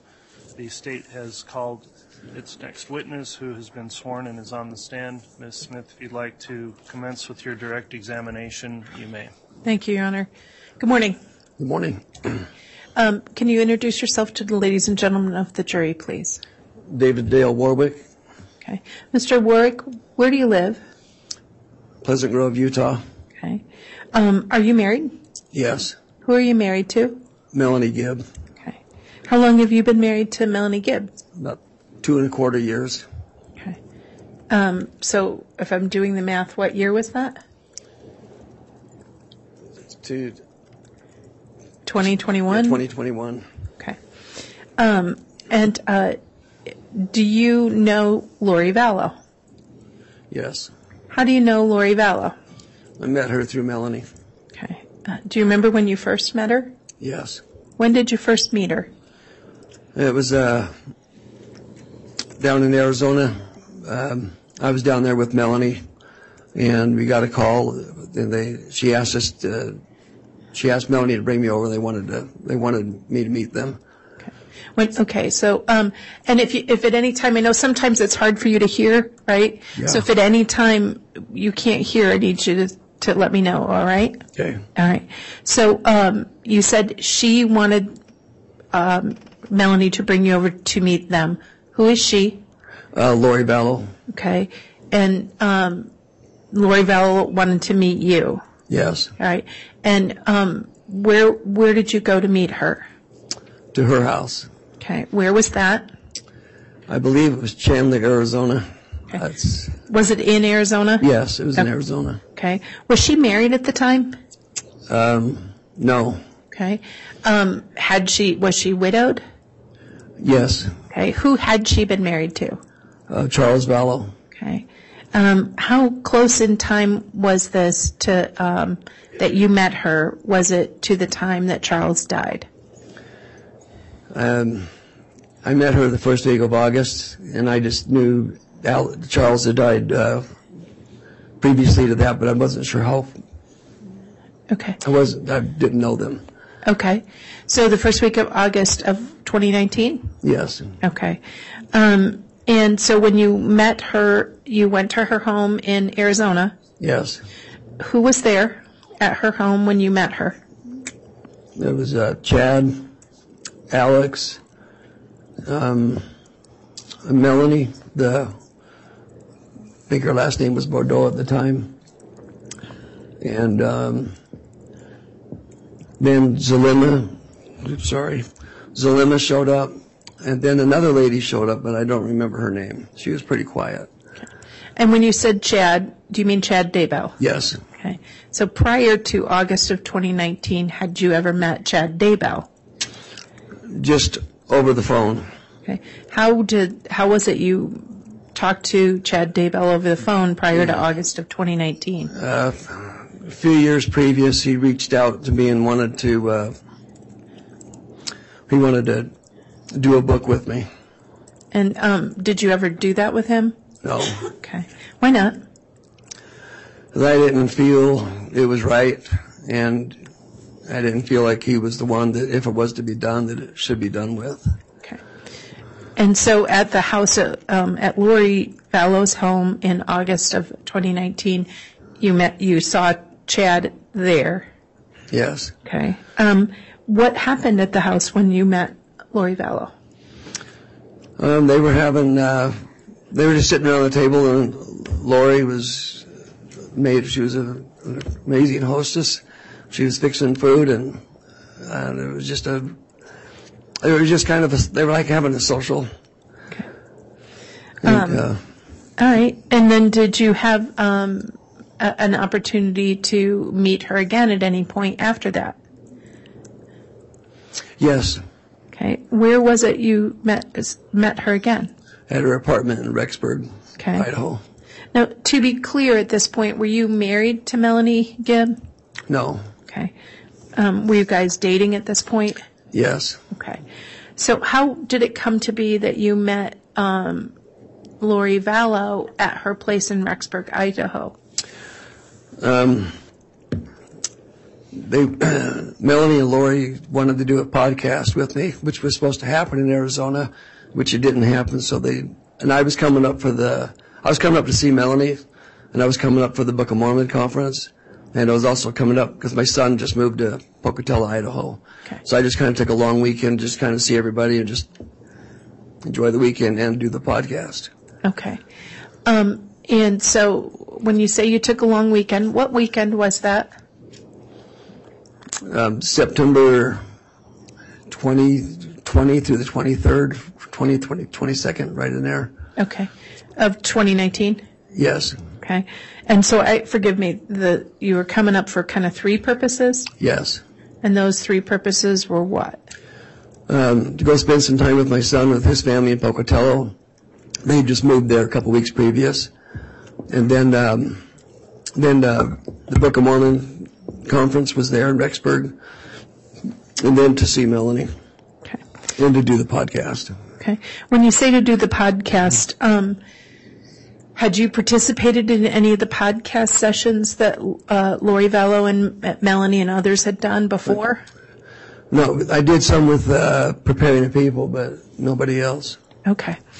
And so one of the purposes was to come up and to do the podcast with Melanie, Lori. Anybody else going to participate in that podcast? No. Okay.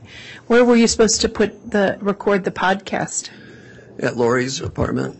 Okay.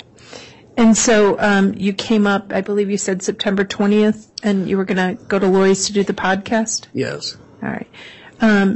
Where did you stay that weekend? Well, I was going to stay in a hotel in Idaho Falls to kind of be in the middle with everything. But Melanie called me and said, hey, don't waste money on a hotel. Lori's got an extra room here. Why don't you just come and stay here? Okay.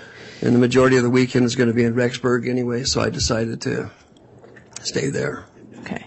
So when you got to Lori's place in Rexburg, Idaho, who was at the house, if you remember? When I got there, Alex Cox, Melanie, Lori, and JJ. Okay. Now, had you met JJ Vallow before that time? No. Okay. Do you remember what JJ was doing when you got there? He was sitting on the couch playing with toys. Okay. And did you interact with him at all? Yeah, I got a Down syndrome boy, autistic, so I just sat down with him to include him. I wanted to see how he was doing and talk to him, but it was like I wasn't even there. He never acknowledged me. Okay. Now, when you got there, did you see Tylee Ryan there at all? No. Did you ever see Tylee Ryan that weekend? No, I never did. Never did see her. I never did meet her. Okay. Were you told where she was? I was told that she was attending Rexburg, Idaho College, and she wanted to be independent. Okay. And who told you that? I think it was Melanie told. If I remember, Melanie asked Lori in front of me. Okay. And then who told you that Tylee was attending college in Rexburg Yeah. and wanted to be independent? Yes. Who said those words? Lori. Okay. And so after you have that interaction with JJ, did you have any other interactions with JJ that weekend? Yeah, there was he had a cardboard box and he was cutting doors and windows out of it, making a home out of it. So I got next to him again and just tried talking to him, and but it was the same experience. Okay. He was very focused on that and didn't acknowledge me at all. Okay. And did you ever see him engage with anyone? I think he engaged with Alex once, and I can't remember what they were talking about, but it looked like a good relationship. Then he got to go outside and play with some children. Okay. And when he went outside, he just looked really happy. Now, that weekend, did you see Chad Daybell at all? Yes. Okay. How many times did you see him, if you remember? I would say 4 times, Okay. according to memory. Okay. Can you tell us about any those interactions? That's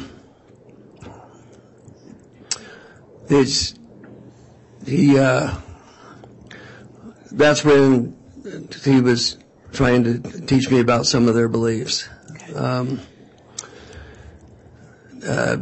About the gathering of the 144,000 and then Satan having powers to push people out of their bodies and then the spirits being stuck. I don't know how far to go with this, but it was just some. It's okay. I'll ask questions. Okay. And that's fair. And that's exactly right. If you're not sure, we'll just do question, answer, okay? Okay. All right. Do you need some water or anything? Yeah.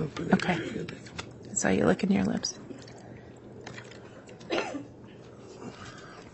All right. Now, you indicated that he started talking about beliefs and that, and the 144,000, right? Yeah. That's what you said.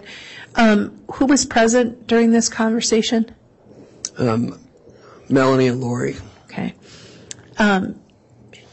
Did Lori participate in the conversation at all about those issues? Not that I can recall. He seemed to lead the way on that. Okay. And did you, what was your response to Chad's, sort of concepts? I just said, if the Lord's gathering is 144,000, I believe that would happen through his prophet. And then, as far as the Satan having power to push people out of the bodies, I said, we're taught differently in that. That can't happen. He's not given that kind of power. So let me stop you there. So you are a member of the Church of Latter-day Saints, right? Yes. Okay. And I heard you say through the prophet. Are those doctrines taught through the mainstream LDS Church? Yes. Okay. And so your response was things more in line with the teachings of your church? Yes. Okay.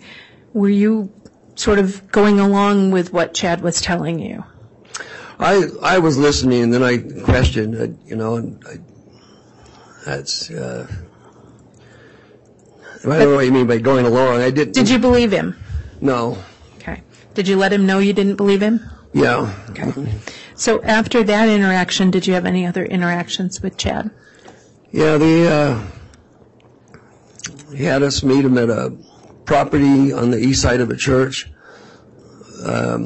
When you say had us meet him, who was together with that situation? Me and Melanie met with Chad and Lori at this property. Okay. And it was next to a church? Yes. Okay. What happened when you met with Chad and Lori next to a church?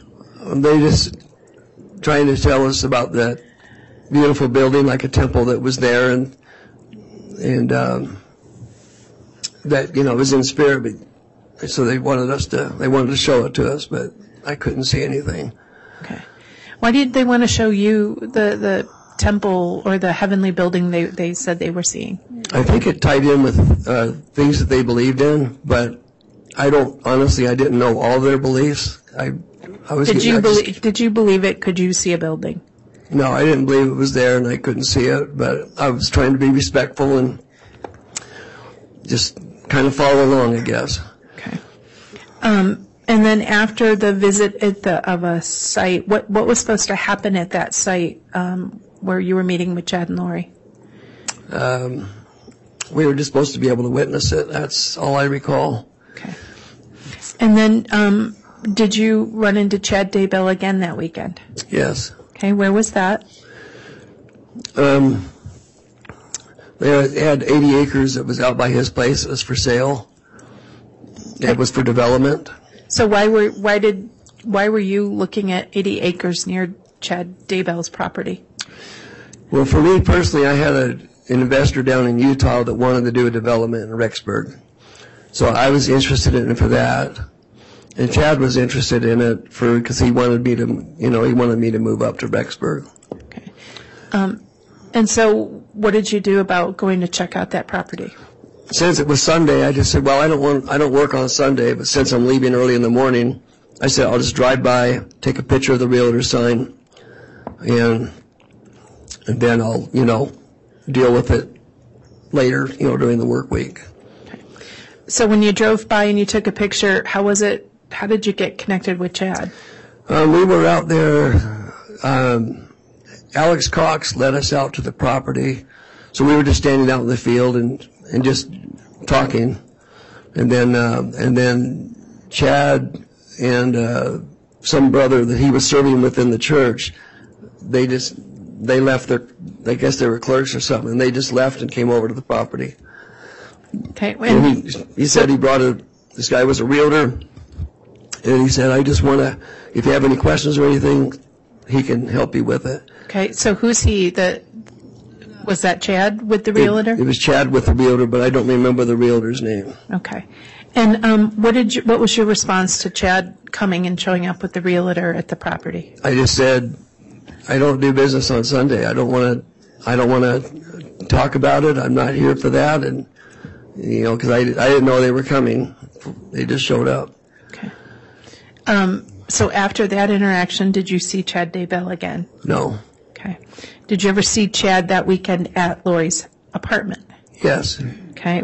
Tell us about that situation. That's where he came. That's where he was coming over and teaching me some of their beliefs. Okay. Did you ever see Chad with JJ that weekend? No. Okay. Did you ever hear about any interactions between Chad and JJ?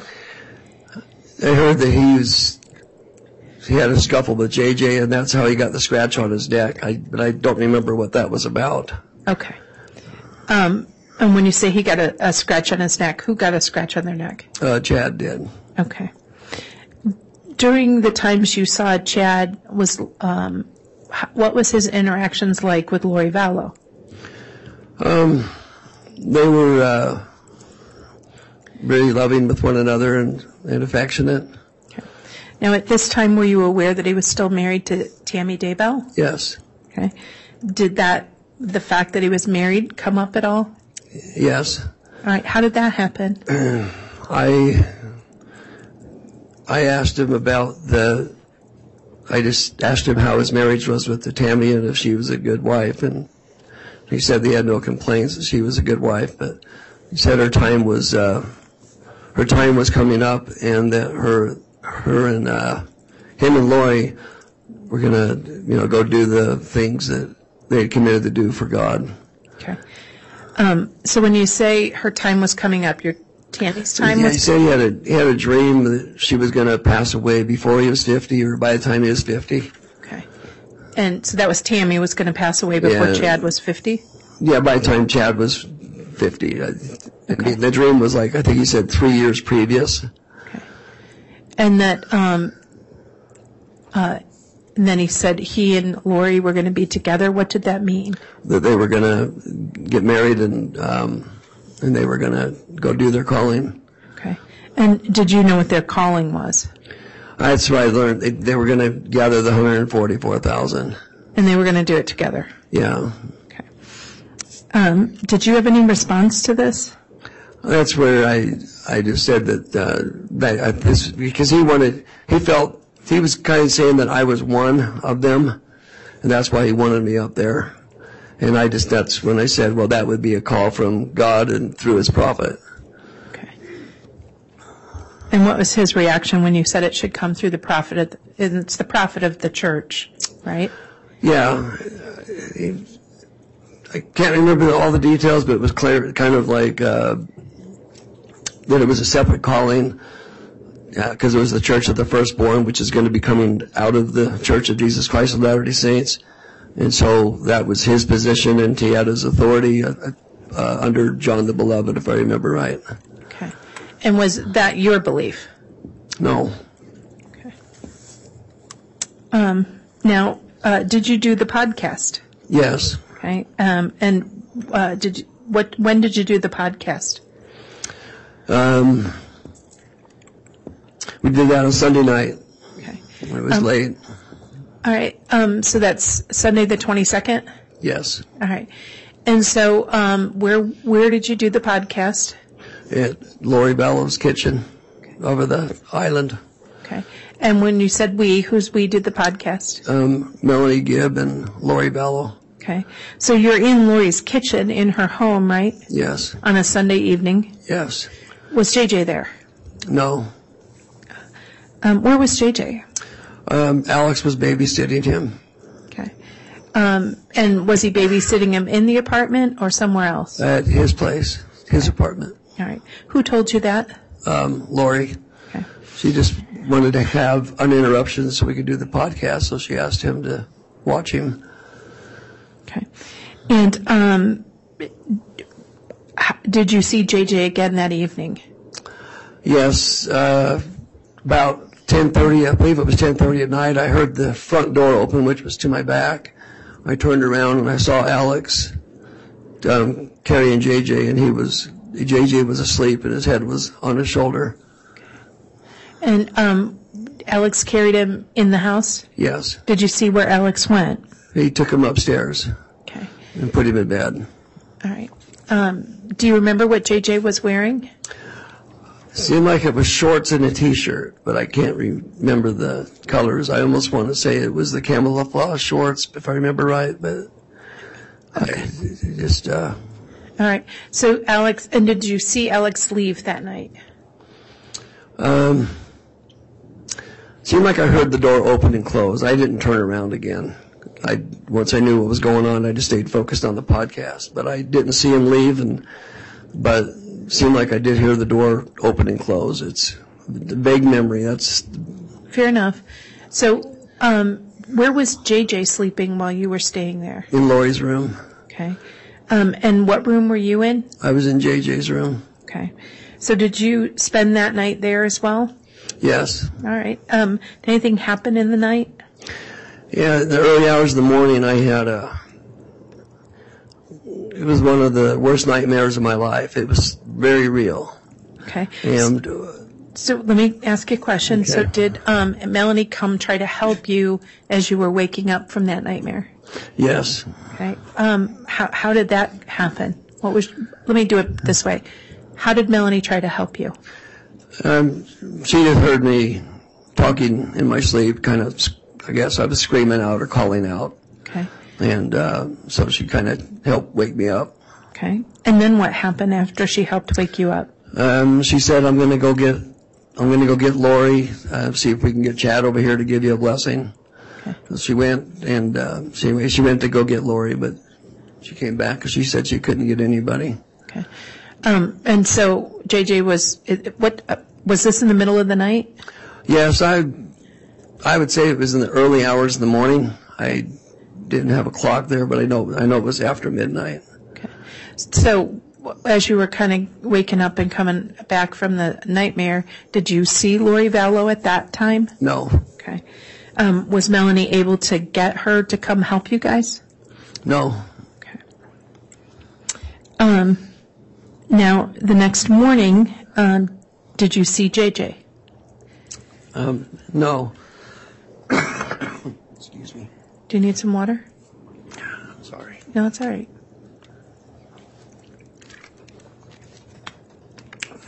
You okay? Yeah. All right. And so when you woke up the next morning, did you see JJ that morning? I did not. Okay. Did you make any inquiries about JJ? Yes, I did. We went downstairs to say goodbye, and Lori was there, and she just said that JJ had an episode, and he climbed up on the cabinets, and then he climbed up on top of the fridge, and then he climbed up on top of the upper cabinets and knocked over her picture of Christ. And she just said that he was out of, she couldn't control him. So what did she say she did? She called Alex and had Alex come and get him. Okay. So when she said she had Alex take JJ, what did you do? Well, before she told me that Alex took JJ, I said, well, I'd like to see him because I wanted to make sure he was okay. Why? Well, because I didn't see any signs of the cabinets. There was no damage on the cabinets. There was no scuffs on the stainless steel fridge. And I just was trying to understand what was going on here. But I also, if JJ did have a problem, I'd like to give him a blessing. Okay. And so then you ask her where he was. Yeah. And what did she say? She said Alex. She had Alex come and get him.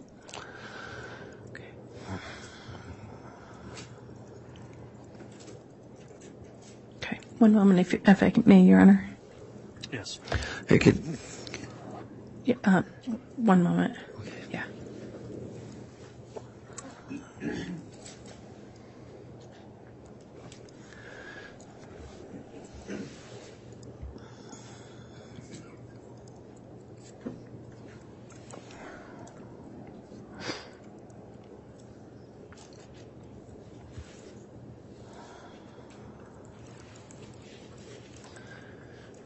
Just to make sure I was, and I may have forgotten to ask, the date that Lori Vallow said she sent JJ with Alex was what? That was Monday, the 23rd of September. 2019. Yes. Okay. Thank you. Nothing further. All right. Thank you, Ms. Smith. Who will be doing cross-examination? Mr. Archibald.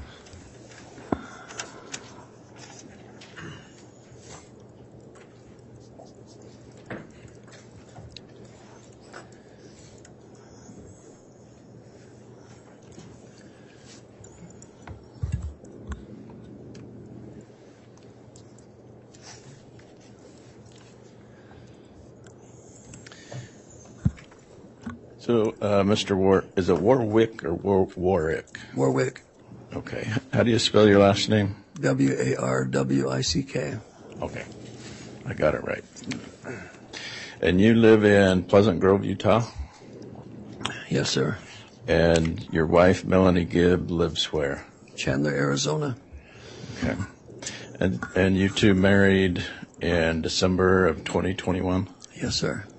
So in this weekend of September 2019 that you've talked to us about, were you still married to someone else? No. Was Melanie Gibbs still married to someone else? What's that? Was Melanie Gibbs still married to someone else? No. Okay. Both of you had been divorced by the time of September of 2019? Yes. When did you start to see Melanie before your divorce went through? Objection relevance? Overruled. We were seeing each other at advance. Okay. So you were separated and then started to see Melanie. Yeah, I was in the divorce process, and so I had a Downs boy that I was taking care of, and Melanie really hit it off with him at a camp, and so my divorce didn't final as fast as I had hoped it would, but she was divorced. Mr. Warwick, also I'll ask you to please wait until he's completely finished his question before you answer, just because it helps our court reporter keep the record. I'm sorry, I thought I was still on the same answer. I apologize. Thank you. And what do you do for a living? I'm a general contractor. And have you also done podcasts on religious topics? Yes. And so that's how you and Melanie Gibb were interested in each other, because you had the same common interest in religious topics? That would, yes. And is that how you met Lori Vallow? Well, I met Lori through Melanie. I would say it was the same intent. Okay. And that's how you met Chad Daybell as well? Yes. And that's how you met Alex Cox? Yes. And how would you describe Alex? He was a fun-loving guy. He was very humorous, and he can be genuine and he can be lighthearted. And that's how you also met Zulema about the same time in late 2018 or 2019. I met Zulema at Lori's the first time. And so that was August of 2019. Yes. Okay. And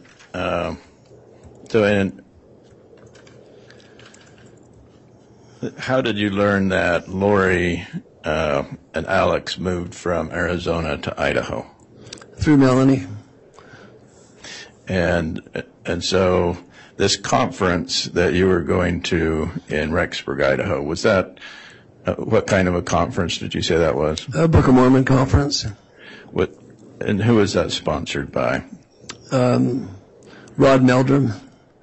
So that wasn't part of your church. That was just a private conference. Yeah, they were members of the church, and Rod was. It was his conference, and the people with Preparing a People were doing the filming for him.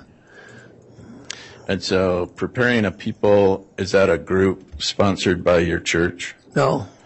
So who is it sponsored by? Just a bunch of people getting together? They're just private. They're just the private owners. Okay. And when you say you get together to do podcasts, what does that mean? When you sit down and discuss a topic or be interviewed. And who's the designated audience for this podcast? Who are you trying to sell it to? I'm just trying to think what their. It was mainly to the saint for the Latter-day Saints. And so, have you ever made money on these podcasts? No. So the podcasts are for education, then, not money. Right. And where would your podcast be downloaded to? Objection, Your Honor. Relevance. I understand it's cross, but it's relevance. All right. I'll allow some more here, Mr. Archibald, but it needs to tie into direct, if you could. Well, you told the prosecutor you were doing podcasts with Preparing a People. That's what you told the prosecutor. Well, they're interviews. I don't know if podcast is the right name. Melanie and Lori called theirs podcast. Preparing the People, I think they just called theirs. They just did weekly things where they would highlight topics, and then they would ask people to come in, and then they would just kind of go into that topic and scripturally and experience with it. And so your purpose in doing these podcasts was just to talk about your religious beliefs? Yes, and to build faith. We did most of the ones I did with Preparing the People. Well, sorry, I'm saying too much. No, it's not that you can't continue to answer. It was just avoid talking before Mr. Archibald's done, so we don't have I just didn't know where to end it, so that's why I stopped. Sorry. So we don't have two people talking at the same time for the court reporter, if you would. So thank you. Okay. And is there a group called Preparing a People? No. What is Preparing a People? They host conferences, and they invite speakers to come in and vendors. And have you been a speaker at some of these Preparing a People events? Yes. And the reason that you've been a speaker is because of what? Because of my conversion to the faith, and because of the doctrines that I came to understand. Okay. To build faith. And so you've participated in these podcasts, or sometimes they're called firesides. Is that right? Yes. And you've given talks or speeches about the second coming of Jesus. Is that right? About my dreams and visions. So would you call yourself a visionary man? Well, others have called me that. I don't call myself anything. So on your speeches or your podcasts, have you shared your visions with other people? Yes. And you've had visions of secret combinations taking place in Washington, D.C. Judge, Yes. I'm going to object at this point. I fail to see the continued relevance of this. Goes to his credibility, Your Honor. The state brought this up, not me. It is, I think it's Judge, appropriate. I'm sorry, what? Well, I haven't ruled yet. I know. I apologize, Your Honor. What was your comment? Go ahead. I was just going to ask under Rule 16, comment 610 is that impugning somebody's religious beliefs or going beyond the scope of this trial is impermissible cross-examination. Well, that door opened a long time ago in this case. I think with the context of the state's evidence, I will keep that rule in mind. I appreciate you bringing that up. At this point, I do think we're still within the scope of permissible cross-examination given the direct examination, so I'll overrule the objection. You've given talks about visions of secret combinations in Washington, D.C. Is that correct? Yes. You've given talks about visions of secret combinations in England and Saudi Arabia. Is that right? Yes. You've given talks about evil entities in England, right?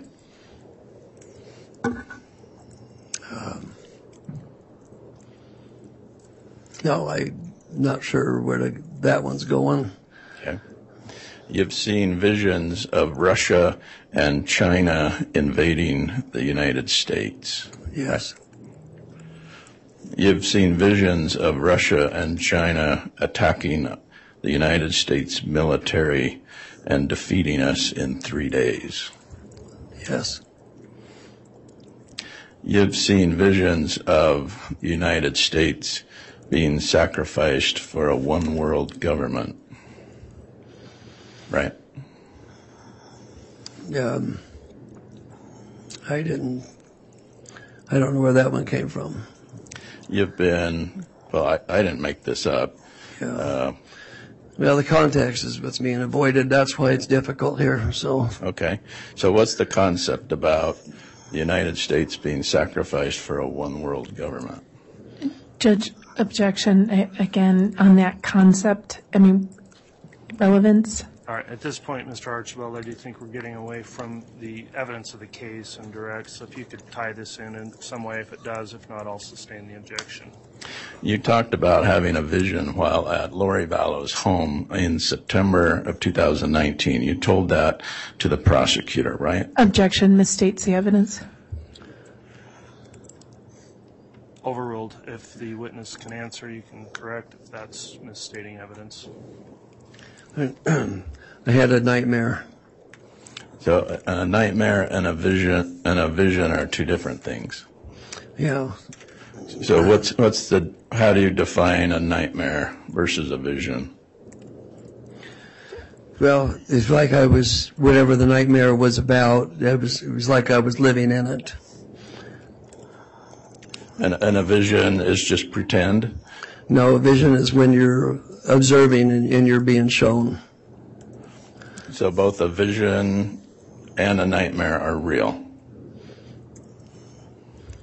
No, not necessarily. So can you further explain the difference between a vision and a nightmare, how one works and not the other one? The vision is when you're being shown, when you're being shown things when you're seeing the future, but you're not seeing yourself. Somebody else is presenting it. And so your visions come from who? The ones I talked about came from the angels. under God. And your nightmare comes from who?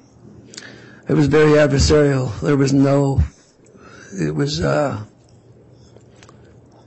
consumed. It was a lot of fear and a lot of darkness, and there was no order to it.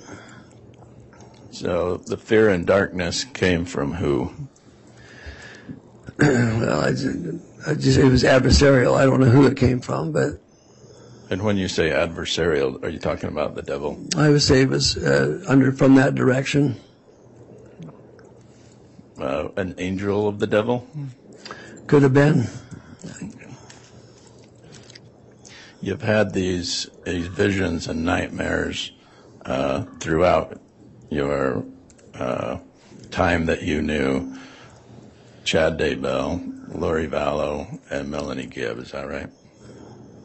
No, I just had that experience that night. Okay. So on the night that you were in Rexburg, you wanted to get a blessing from Chad Daybell. Is that right?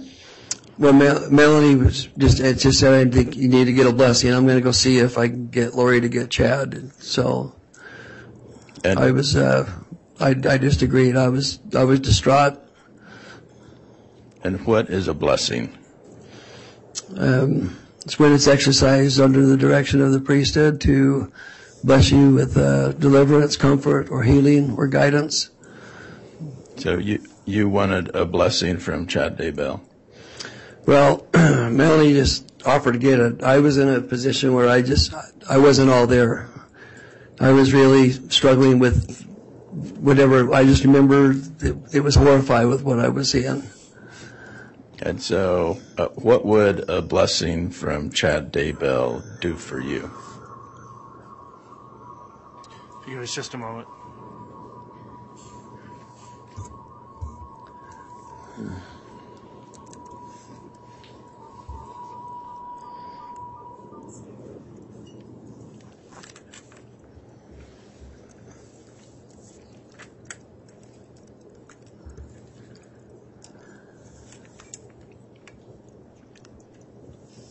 All right, thank you, Madam Clerk. What would a blessing from Chad Daybell do for you? What have we done? Yeah. Well, Objection, speculation. Overruled.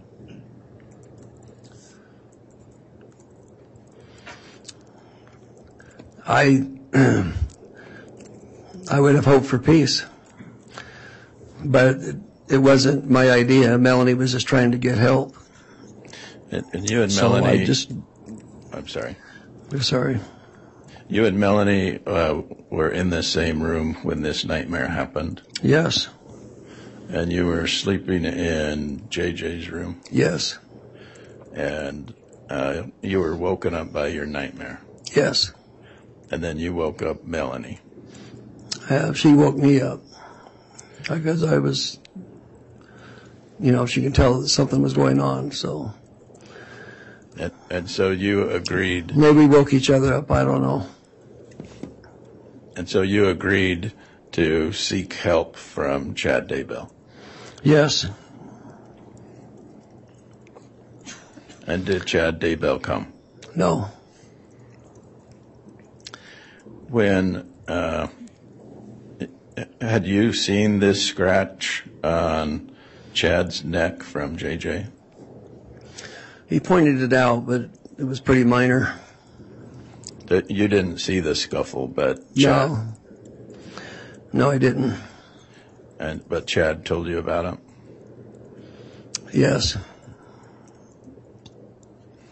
And when Chad told you that his wife's time was up, that he had a dream she would die, did you believe that? I wasn't certain to what to believe at that point. He was teaching about the 144,000. Is that a concept you're familiar with? Yes. And tell us what you understand that to be. All I understand is during the time of the tribulation that God's going to have 144,000 that will cover the earth to gather his elect and to help gather his people and help deliver them from the trying circumstances. And have you wanted to be part of the 144,000? No, I mean, it would be an honor, but it's nothing I was seeking. And I think you told the prosecutor that you didn't think Chad had the authority to gather. No.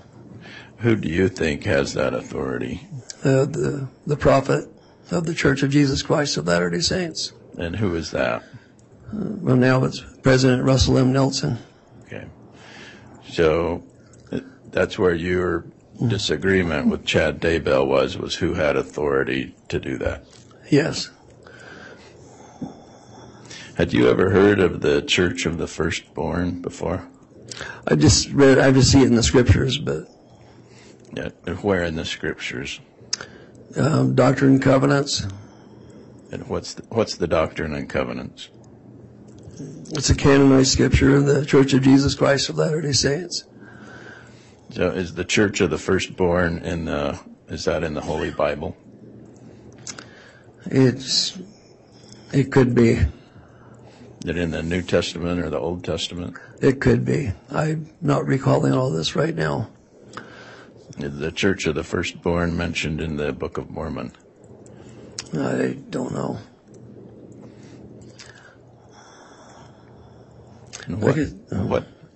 Who is John the Beloved? A close disciple of Jesus Christ. So John the Beloved was told something about the Church of the Firstborn. Is that what you learned from Chad? Or how did those two concepts go together? I just heard that that's where he had gotten his authority from. That's where Chad had gotten his authority from? Yes. And these are the kinds of things that you talk about on your podcasts? No. What do you talk about on your podcast? On the podcast, I go into topics like fasting, and then a lot of them were the conversion, coming where I came from, and the conversion stories, some experiences from the time I was converted up through my mission, serving in the LDS mission. And so, but they were in the context to build faith. They weren't in the context of seeking these things. They were experiences as a result of repentance and faith and service. And so when you agreed to do a podcast with Chad and Lori and Melanie on Sunday night in Rexburg, Idaho, what was the topic of that podcast? First off, it was just Melanie and Lori. Chad was not part of it. Okay. And so what was the podcast with Melanie and Lori about?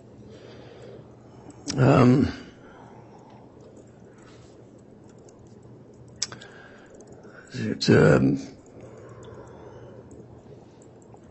about sanctification, and I'm trying to remember what the actual topic was. What does sanctification mean? Well, it's when as you repent and serve God, and as you prove faithful to Him, your heart, the Lord changes your heart, makes you clean, makes you whole, and endows you with greater faith. And your audience for this podcast was, again, who?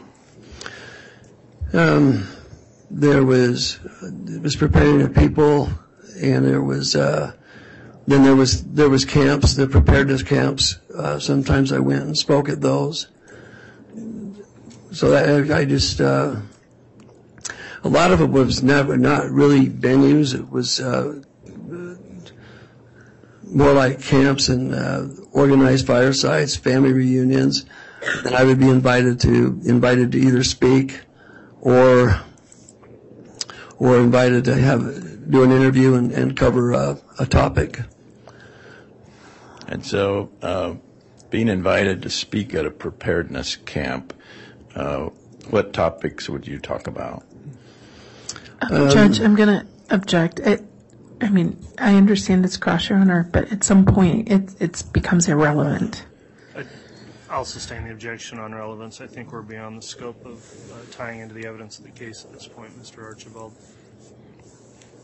So,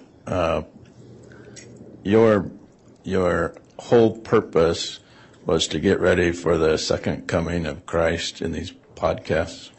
No. What was your purpose?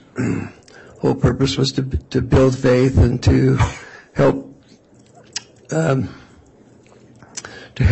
identify stumbling blocks to faith, and also to help identify the fruits of faith, and to help identify how involved our Father in heaven is with each one of us when we're truly trusting in His Son, Jesus Christ, and seeking His will. Now, were you, when you left Lori's apartment on September 23rd, 2019, you indicate that you were anxious to go visit your son in Pocatello? Yes. And did Melanie go with you there? She did. And that's the time that you say you did not see JJ? Yes. And did you call the police? No, I didn't. Did not. All right. You didn't have any reason to, right? I didn't see any reason. Lori was one of the most sweetest, kindest, fun-loving. She was I really enjoyed her. She was a wonderful woman. This stuff kind of hit me that weekend, and I just wasn't, anyway, I just didn't see it was like what they're teaching doesn't match what I see in their character. And so I kind of left a little confused and puzzled and trying to discern. Well, their character was good, right? Yeah, I saw goodness, yes. And I didn't see any reason to suspect. Yeah. All right. Thank you, sir. Thank you.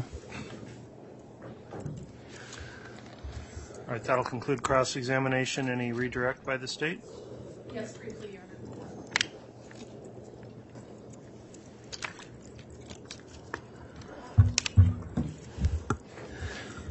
Honor. Defense counsel asked you about dreams and visions. I want to ask you about reality. Okay. The morning of, the evening of September 22nd, who carried JJ up to bed? Alex. Okay. And the morning of September 23rd, who told you where JJ was? Lori Vallow. And what did Lori Vallow say to you about what happened to JJ on the 23rd? She said he was out of control and she couldn't control him, so she had Alex come and get him. Okay. And when she said he was out of control, did she give you specific examples, real examples of what she said out of control meant? That's when she said that he climbed the cabinets in the fridge and the upper cabinet and pushed over her picture of Christ that sat on the top of the upper cabinets. And did you see any evidence with your own eyes that any damage had occurred that would be consistent with JJ climbing the cabinets? No, I didn't see any scuffs on the fridge, and I didn't see any bent door hinges and the crown molding. That's the way it's fastened. It would have popped off if he would have gotten up there. Okay. And so when she said that, what did she say she did with JJ? She just called Alex and just said that you need to come and get him. I can't handle him. Okay. And And then she said she sent JJ with Alex. Yeah. Nothing further. All right, thank you. That'll conclude then the testimony of this witness. Is there any objection to him being released from any subpoena? The state would ask that he is. No objection. All right. Mr. Warwick, that concludes your testimony today. Then you can be escorted out of the courtroom by the bailiffs, and you are released from any subpoena that you're currently under. Thank you.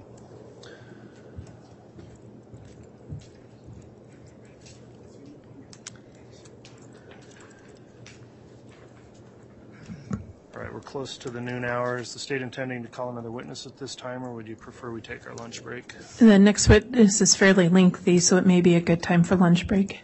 Okay, let's go ahead and take the lunch break, and then I will have a quick sidebar with council just on scheduling if we could, and we will try to be back on probably between 12:30 and 1 for further testimony of the next witness. All right, please.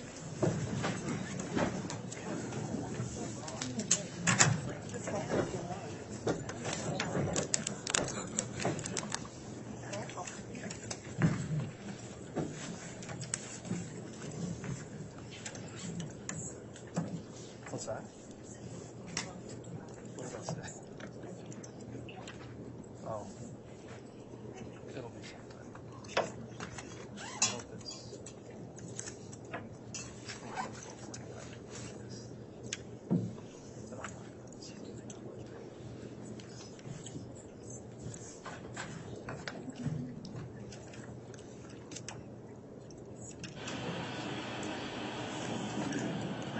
Thank you. Please be seated.